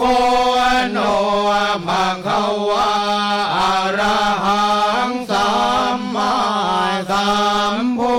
ทโธเวชาจารณะสัมปันโนสุขันโตโรกวิทูอนุเนตโรบุริสันธรรมสารทิสันทเทวมโนสานังพุทโธภควาติเอ็นเตนสัตว์จวัดเชนพุทโธวิยพุทธรูปังเป็นมหาเตชังมหานุภาวังยาวสา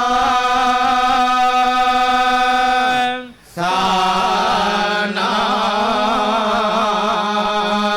งเนสังสยังโสโคโนภะคะวามนุสันตาอันทเวทาพินิหารสัมปันโนเนสังสยังโสโคโนภะคะวาทานัปปารมิสัมปันโนเนสังสยังโสโคโนภะคะวาทานะอุปปารมิสัมปันโนเนสังสยังโสโคโนภะคะวาทานะปรมัตถัมปารมิสัมปันโนเนสังสยังโสโคโนภะคะวาศิลปารมิสัมปันโนเนสังสยังโสโคโนภะคะวาศิลอุปปารมิสัมปันโนเนสังสยังโสโคโนภะคะวาศิลปารมัตถัมปารมิสัมปันโนเนสังสยังโสโคโนภะคะวาเนคัมมะปารมิสัมปันโนเนสังสยังโสโคโนภะคะวาเนคัมมะอุปปารมิสัมปันโนเนสังสยังโสโคโนภะคะวาเนคัมมะปรมัตถัมปารมิสัมปันโนเนสังสยังโสโคโนภะคะวา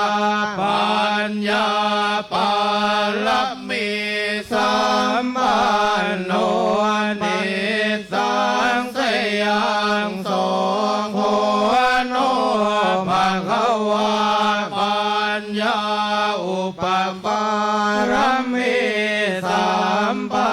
นโนเนสังสยังโสโคโนภะคะวาปัญญาปรมัตถัมปารมิสัมปันโนเนสังสยังโสโคโนภะคะวา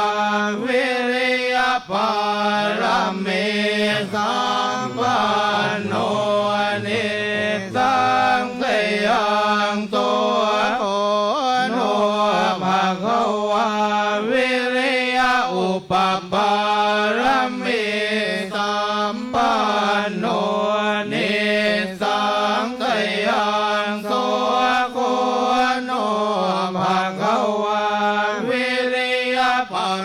มันธรรมบารมีสัมปันโนเนสังสยังโสโคโนภังเขาวาขันติปารมีสัมปันโนเนสังสยังโสโคโนภังเขาวาขันติอุปปารมี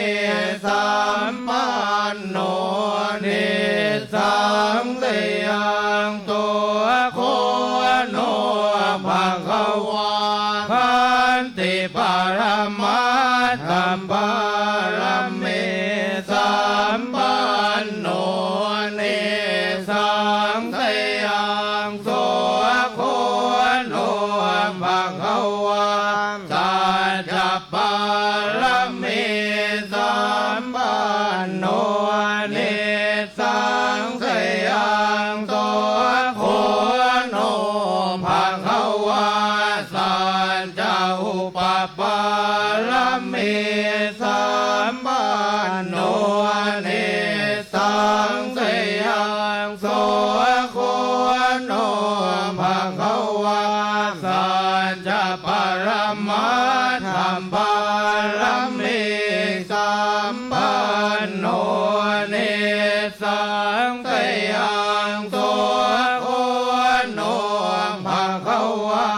อธิษฐานปารมีสัมปันโนเนสังสยังโสโคโนภังเขาวาอธิษฐานอุปปารมีสัมปันโนเนสังสยังโสโคโนภังเขาวาอธิษฐานปารมัตถัมปารมีสัมปันโนเนสังสยังโสโคโนภังเขาวาเมตตาปารมีสัมปันโนเนสังสยังโสโคโนภังเขาวาเมตตาอุปปารมีสัมปันโนเนสังสยังโสโคโนภังเขาวาเมตตาปรมัตถัมปารมีสัมปันโนเนสังสยังโสโคโนภังเขาวาอุเบกขาปารมีสัมปันโนเนสังสยังโสโคโนภังเขาวาอุเบกขาอุปปารมีสัมปันโนเน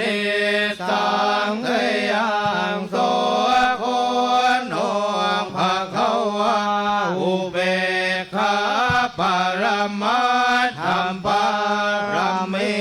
สัมปันโนเนสังสยังโสโคโนภังเขาวาทัสสะปารมีสัมปันโนเนสังสยังโสโคโนภังเขาวาทัสสะอุปปารมีสัมปันโนเนสังสยังโสโคโนภังเขาวาทัสสะปรมัตถัมปารมีสัมปันโนเน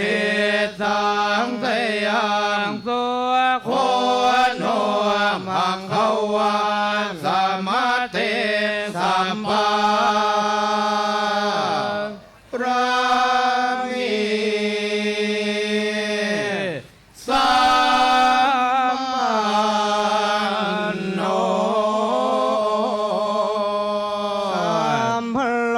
งเขาวินิมดตัวสามพสันตาภวัตจิตตัวสามภเวรมติกันตัวนิพุตตัวตตัวภวเตตังสัจเจนะสีเลนะขันติเมตตาภเลนะจันเตปิตุเมอนุราคันตุอารุไขเยนะสุเขนะจะปุราทิมาสมิงนิสาภาเขสันติภูตามหินดิกาเตปิตุเมอนุราคันตุอารุไขเยนะสุเขนะจะทักขินาสมิงนิสาภาเขสันติเทวามหินทิกาเตปิตุเมอนุราคันตุอารุไขเยนะสุเขนะจะปัจฉิมาสมิงนิสาภาเขสันตินาคามหินทิกาเตปิตุเหอนุราคันตุอารุไขเยนะสุเขนะจะอุตรัสมิงนิสาภาเขสันติยาคามหินทิกาเตปิตุเหอนุราคันตุอารุไขเยนะสุเขนะจะปุริมัตถิสังนันตรันโททักขิเนนะเวรุณหังโกปัญชิมเมนะเวรุปังโพปุเวโรอุนทลังทิสังจันตาโรเตมหาราชาโลกปาลายสันสิโนเตปิตุเหอนุราคันตุอารุไขเยนะสุเขนะจะอากาสันทานจะภูมิมันทานเทวานาคามหินทิกาเตปิตุเมอนุราคันตุอารุไขเยนะสุเขนะจะปัญจขันธาพุทธาปนัชายเตรูปขันธาพุทธาปนัชายเตเวทนาขันธาพุทธาปนัชายเตสัญญาขันธาพุทธาปนัชายเตสังขาราขันธาพุทธาปนัชายเตจักขุวิญญาณพุทธาปนัชายเตโสตวิญญาณพุทธาปนัชายเตขานวิญญาณพุทธาปนัชายเตชิวหาวิญญาณพุทธาปนัชายเต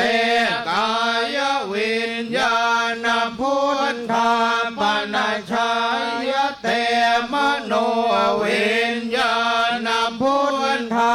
ปนัชายเต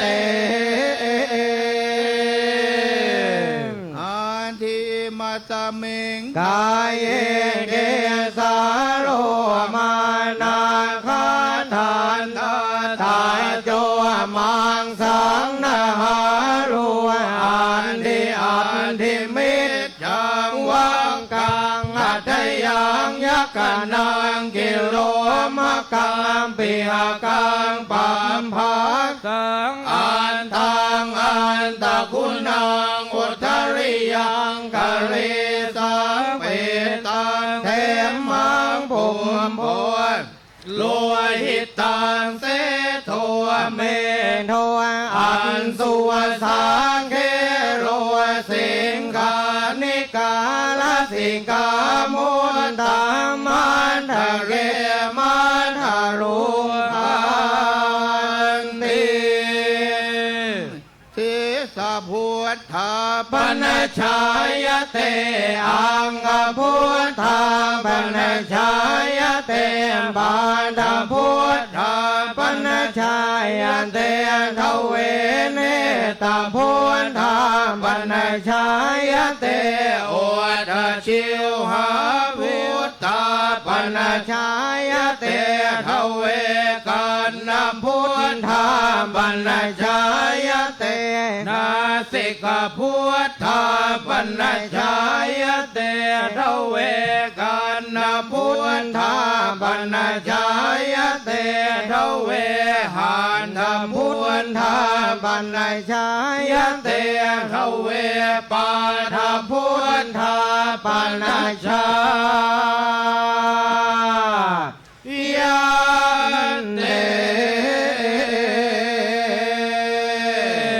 เตปัทวีพมมาเอยาโพอินทราเอหิเตโชนารายะเอหิวายโยอิสลา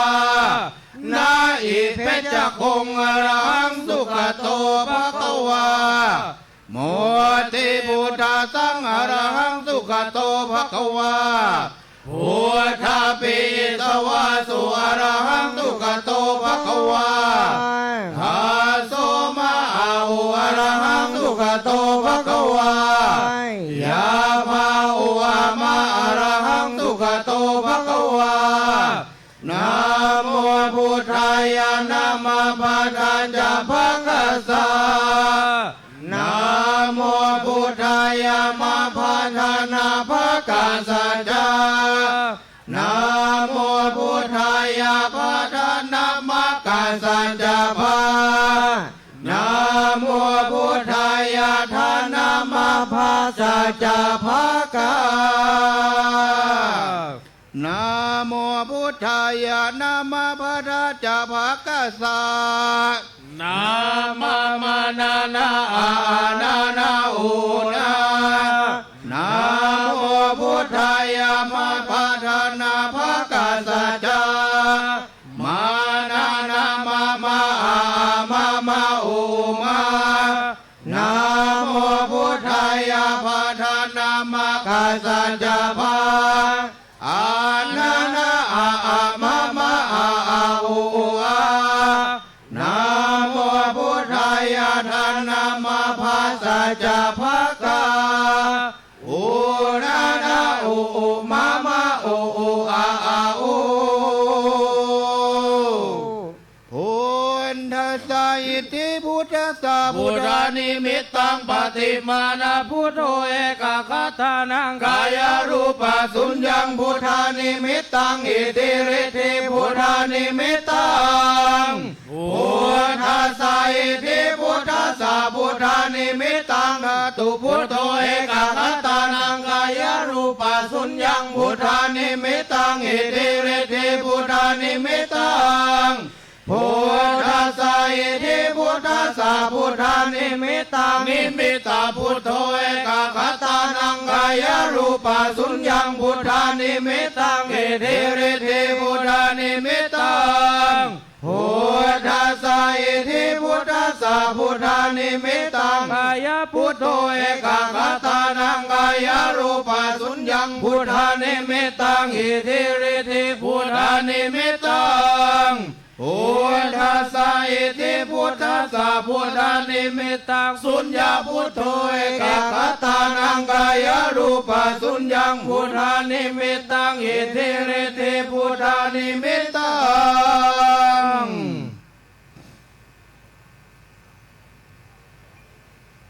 จบเดียวนะ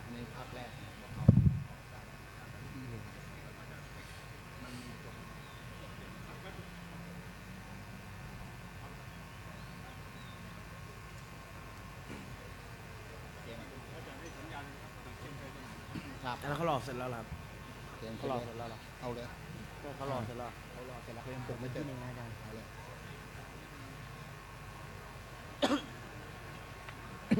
เอากาแฟมาไม่เอาหลอดมาให้ปรับไมค์ดังเอาเลย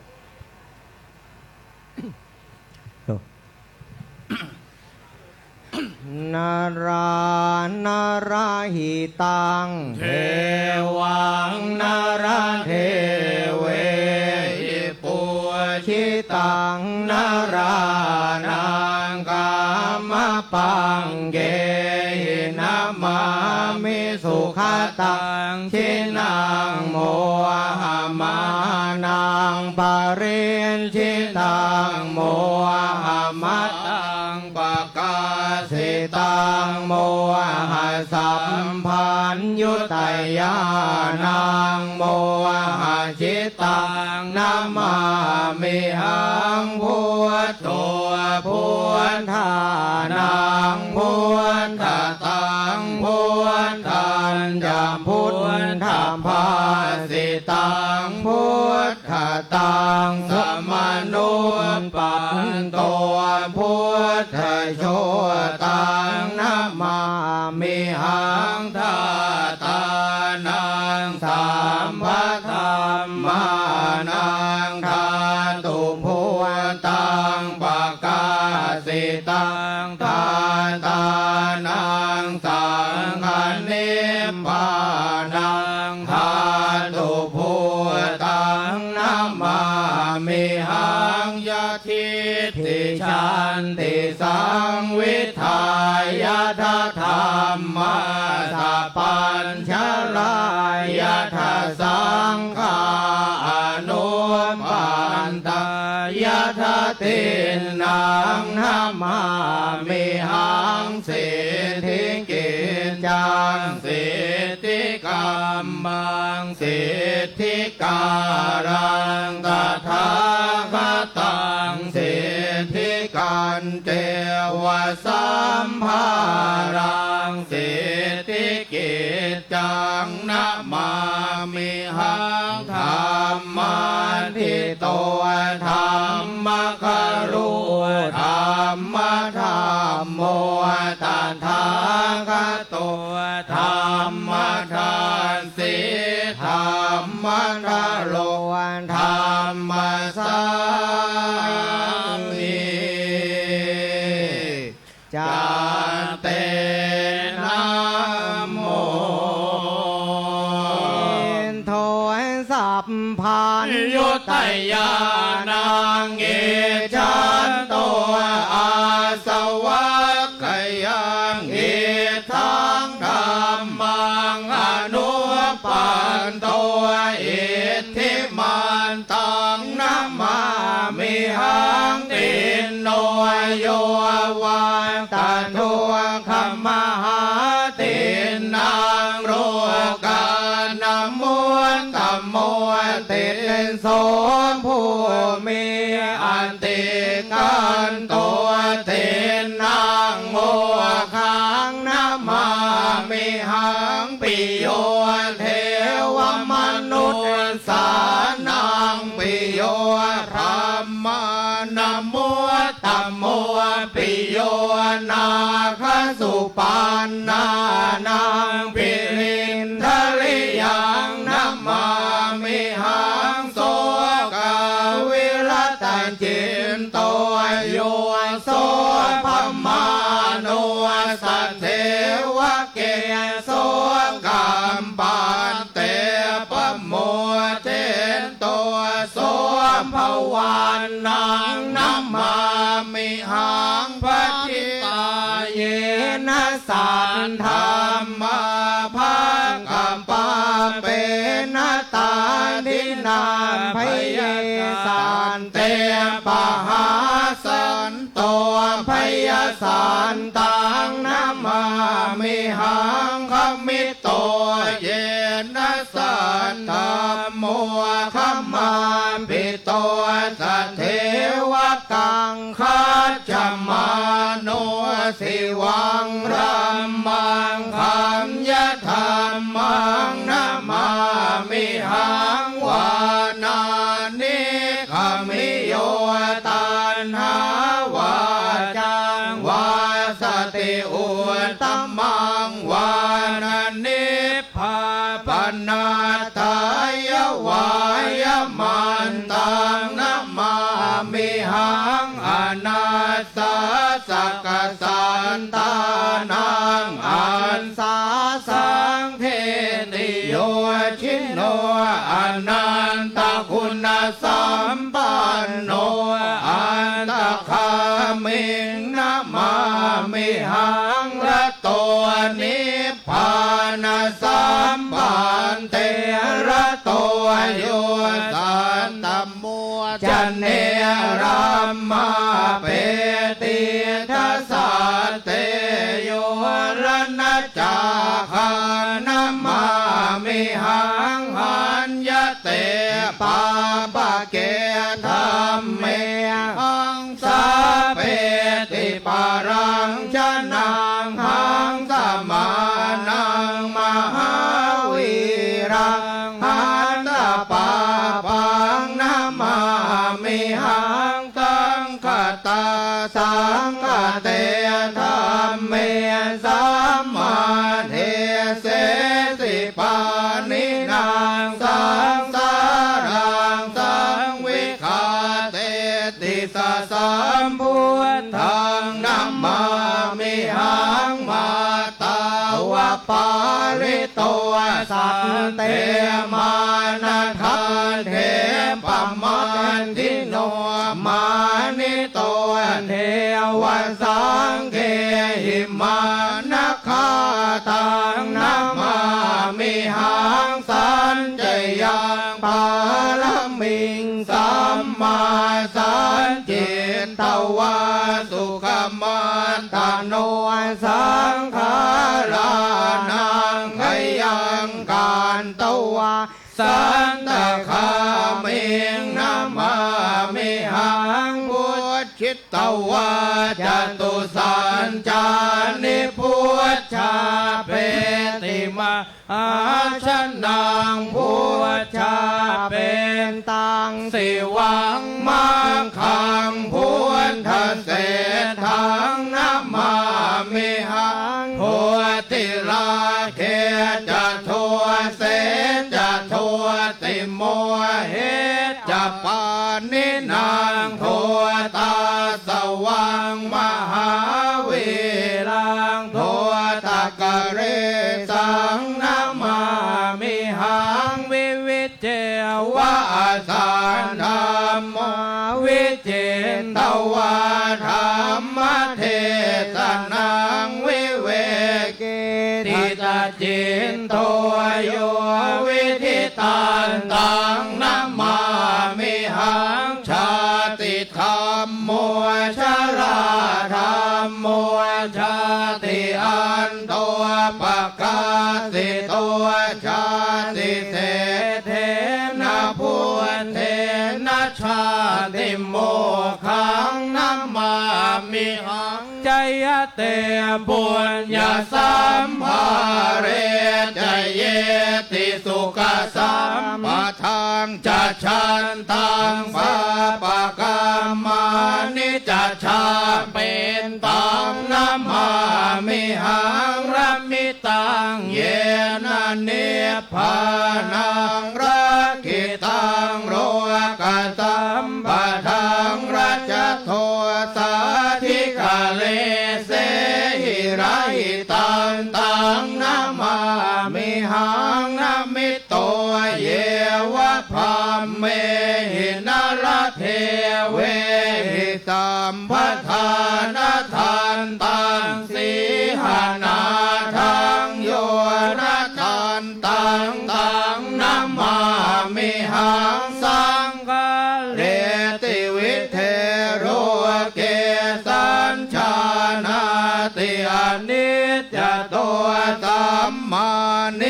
พันสัมปันโต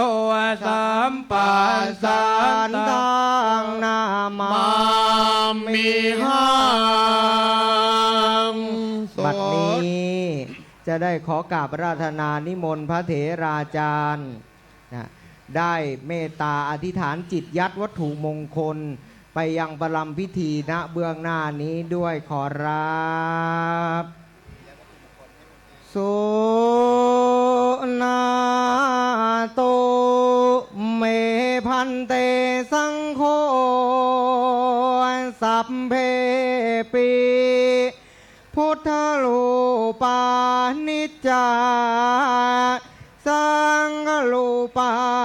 นิจจาวัตถุมังคลานิจจาปริตานุภาเวนมหิติการจานิรุปัทวาปริสุทธาอันตรายิเกหิธัมเมหิปริปุณันเรขายันตาคาทาหิอัคลปาเทหิยาทีสังฆสัปตะกลังสังโฆอนุโมทาตุเอสายติทุติยัมปีเอตมะทังวทามิสุนาโตเมพันเตสังโฆสัพเพปีพุทธลูปานิจจาสังฆลูปานิจจาวัตถุมังคลานิจจาปริตานุภาเวนมหิติกาจานิรุปัทวามปริสุทธาหิอันตรายเกหิธัมเมหิปริปุณนาเลขายันตาคาทาหิอัคราปาเทหิยะทีสังฆสาปตะกลังสังโฆอนุโมทานตุเอสายติตามติยัมปิเอตมะทังวทามิสุนาโตเมพันเตสังโฆสัพเพปีพุทธลูปานิจจาสังฆลูปานิจจาวัตถุมังคลานิจจาปริตานุภาเวนมหิติกาจานิโรปัทวานปริสุทธาอันตรายิเกหิธัมเมหิปริปุณนาเลขายันตาคาทาหิอัคลาปาเทหิยะทีสังฆสัปตะกลังสังโฆอนุโมทานตุเอสายติ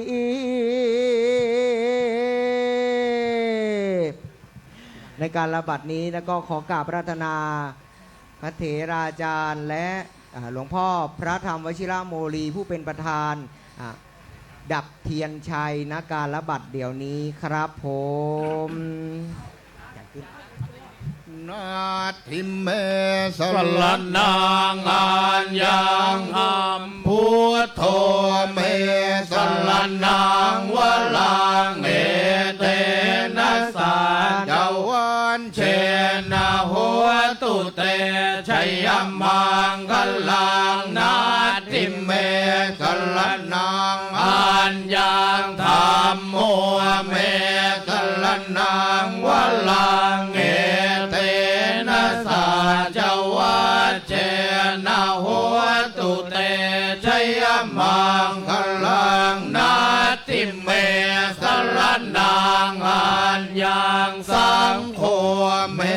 สรณังวลังเอเตนะสัจวัชเชนะโหตุเตชัยมังคลังยามเกณฑ์เดวิตตังเกตวาอุรังวาสาเกสุวายังรัตนังมณีตังนาโนสมังอาทิตถาคเต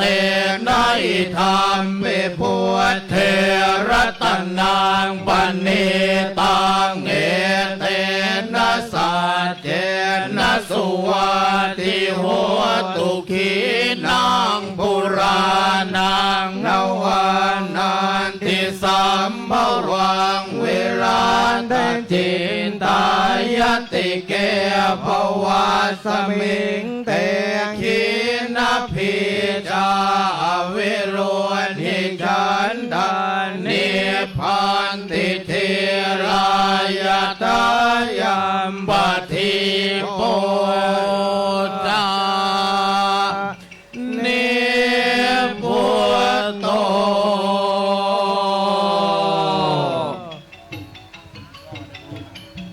พระมหานาคทั้งสี่รูป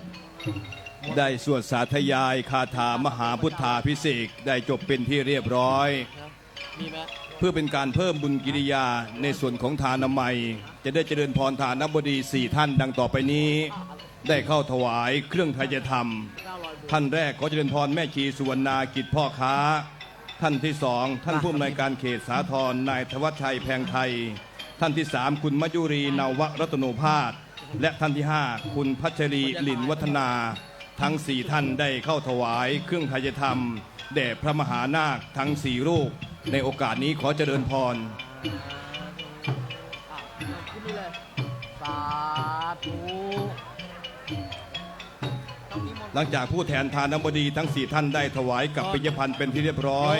พระมหานาคทั้ง4รูปจะได้อนุโมทนาท่านทั้งหลายจะได้กรวดน้ำรับพรเป็นอันเสร็จพิธี น้ำก่อนตั้งพัดต้นไว้แห้งพี่ต้อง ยะถาวาริวหาปุราปาริปุเรนติตาคลังเอวะเมวะอิโตทินังเปตานังอุปกปปติอิชิตังปัจฉิตังตุมหังคิปะเมวะสมิจจันตุสัพเพปุเรนตุสังกปาจันโทปนะระโตยะธามณิโชติรัสโตยะธา ทินติโย วิวันชันตุสัพพะโลโกวินาศตุมาเตภวันวันตรายโยสุขีทีขายุโกภวะอภิวันธนาสิริสันนิจังวุฒาปัญญายโนจัตเนนตาโรธรรมาวัฏทันติอายุวันโนสุขังภาลังอายุวัฏโกธนวันทโกสิริวันทโกยสวันทโกพลวันทโกวันนวัตโกสุขวันทโกโหนตุสัมพันธาตัวกโลปัพยาเวลาโสกาสันตุจุปันทวาเนกาอันตรายามปิวินาสันตุเสสสา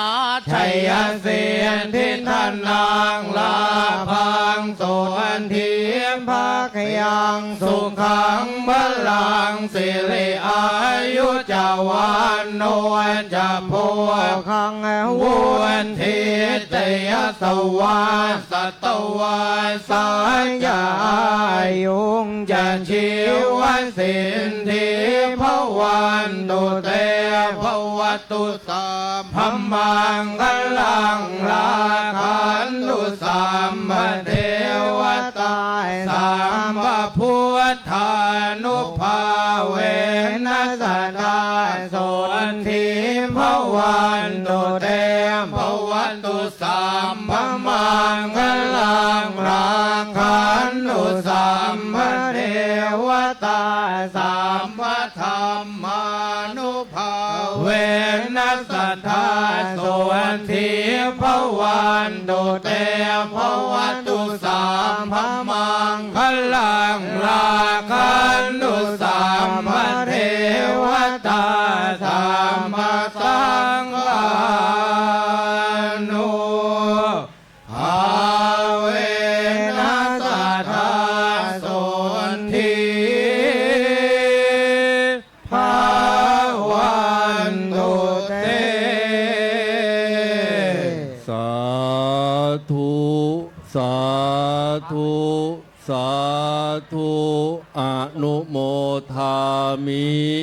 นะครับ เสร็จพิธีมหาพุทธาภิเษกเรียนเชิญทุกท่านได้กราบพระพร้อมๆกันนะครับอะระหังสัมมาสัมพุทโธภควาพุทธังภควันตังอภิวาเทมิสวากขาโตภควตาธัมโมธัมมังนามัสสามิสุปฏิปันโนภควโตสาวกสังโฆสังฆังนะมามิ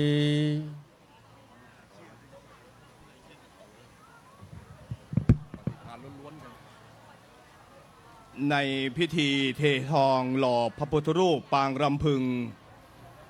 วัดยานนาวาเพื่อประดิษฐานณด้านหน้าและด้านหลังพระอุโบสถวัดยานนาวาพร้อมทั้งพิธีพุทธาภิเษกในวันนี้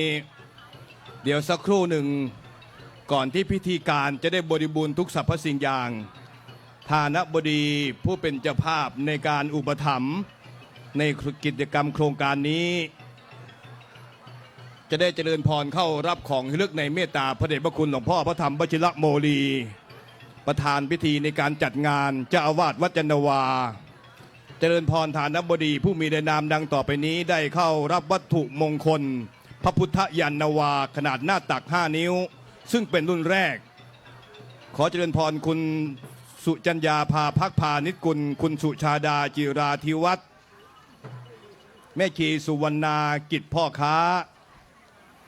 ท่านผู้อำนวยการเขตสาธรนายธวัชชัยแพงไทยคุณมยุรีเนาวรัตโนภาสคุณพัชรีหลินวัฒนา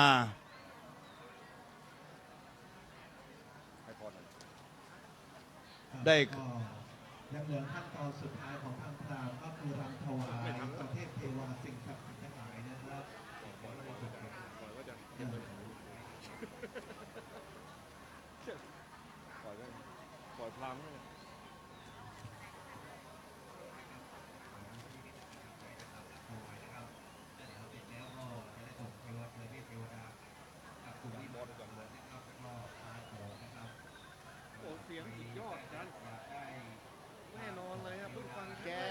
แกให้เราตัดครึ่งหนึ่งอ่ะทั้งหมดแล้วต้นหมดเลยทุกอย่างตั้งแต่สวดมนต์มาแล้วรัตนมาลาได้แค่21 บท คำว่าของที่อยู่ในวันรำพิธีนี้ เทพเทวาได้เสวยก็จะเหลือไว้ให้กับท่านทั้งหลาย ขอให้ท่านทั้งหลายรอสักครู่ แม้เพียงได้ลิ้มรสเพียง1 ชิ้น ก็จะทำให้สุขภาพร่างกายแข็งแรงโรคภัยไข้เจ็บก็จะหายอันนี้เป็นความเชื่อความศักดิ์สิทธิ์ในขณะที่ให้ท่านทั้งหลายรอสักครู่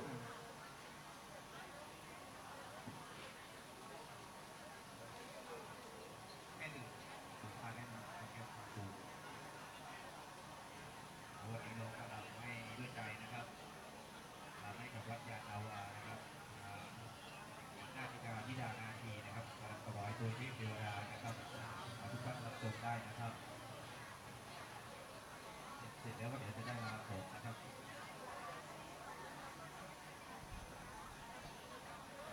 จะประมูลรูปภาพนะครับประมูลรูปภาพในพิธีแล้วก็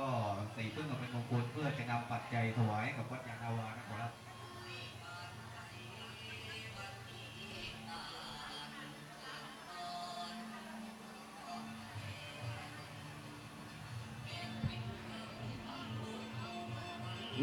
ในฐานบดีที่มาร่วมงานที่เข้ารับวัตถุมงคลนะถือว่าเป็นรุ่นแรกของวัดยานนาวาฐานบดีทั้งหลายที่เว้นเจ้าภาพฐานบดีผู้อุปถัมภ์ที่รายนามไปแล้วนั้น ส่วนท่านที่เหลือที่ได้มาร่วมงานเพื่อรับวัตถุมงคลนะเป็นของที่ระลึกให้กับท่านทั้งหลายหากท่านไหนมีความประสงค์ที่จะสั่งจองวัตถุมงคลก็ติดต่อได้ที่สำนักงานวัดยานนาวารุ่นนี้ถือว่าเป็นรุ่นแรกนะที่เป็นพระประธานจำลองพระพุทธสำเภาและพระพุทธยานนาวารุ่นยกโบสถ์ยกฐานนะในขณะเดียวพระพุทธรูปนะปางรำพึงในการครั้งนี้ถือว่าเป็นองค์ใหญ่ที่จะได้ประดิษฐานด้านหน้าและก็ด้านหลังพระอุโบสถวัดยานนาวา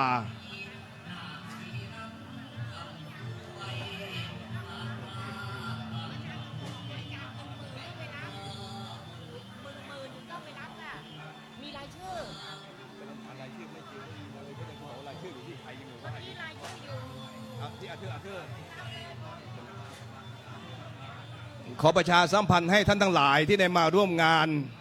ได้เข้ารับทราบนะ คือในเบื้องต้นที่มีเจ้าภาพได้ปวารณาถวายในการบำรุงบูชาและก็ได้ร่วมงานในการครั้งนี้ ให้ทานบดีผู้เป็นเจ้าภาพที่ได้ร่วมบำรุงวัดได้เข้ารับวัตถุมงคล 5 นิ้ว ในเมตตาพระเดชพระคุณหลวงพ่อนั้นก่อนนะ ส่วนท่านทั้งหลายที่มาร่วมงานเดี๋ยวรอสักครู่หนึ่งนะเดี๋ยวมีของที่ระลึกในการมอบให้ท่านทั้งหลาย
ฮัลโหลไม่ดังไม่ดังดังละโอเค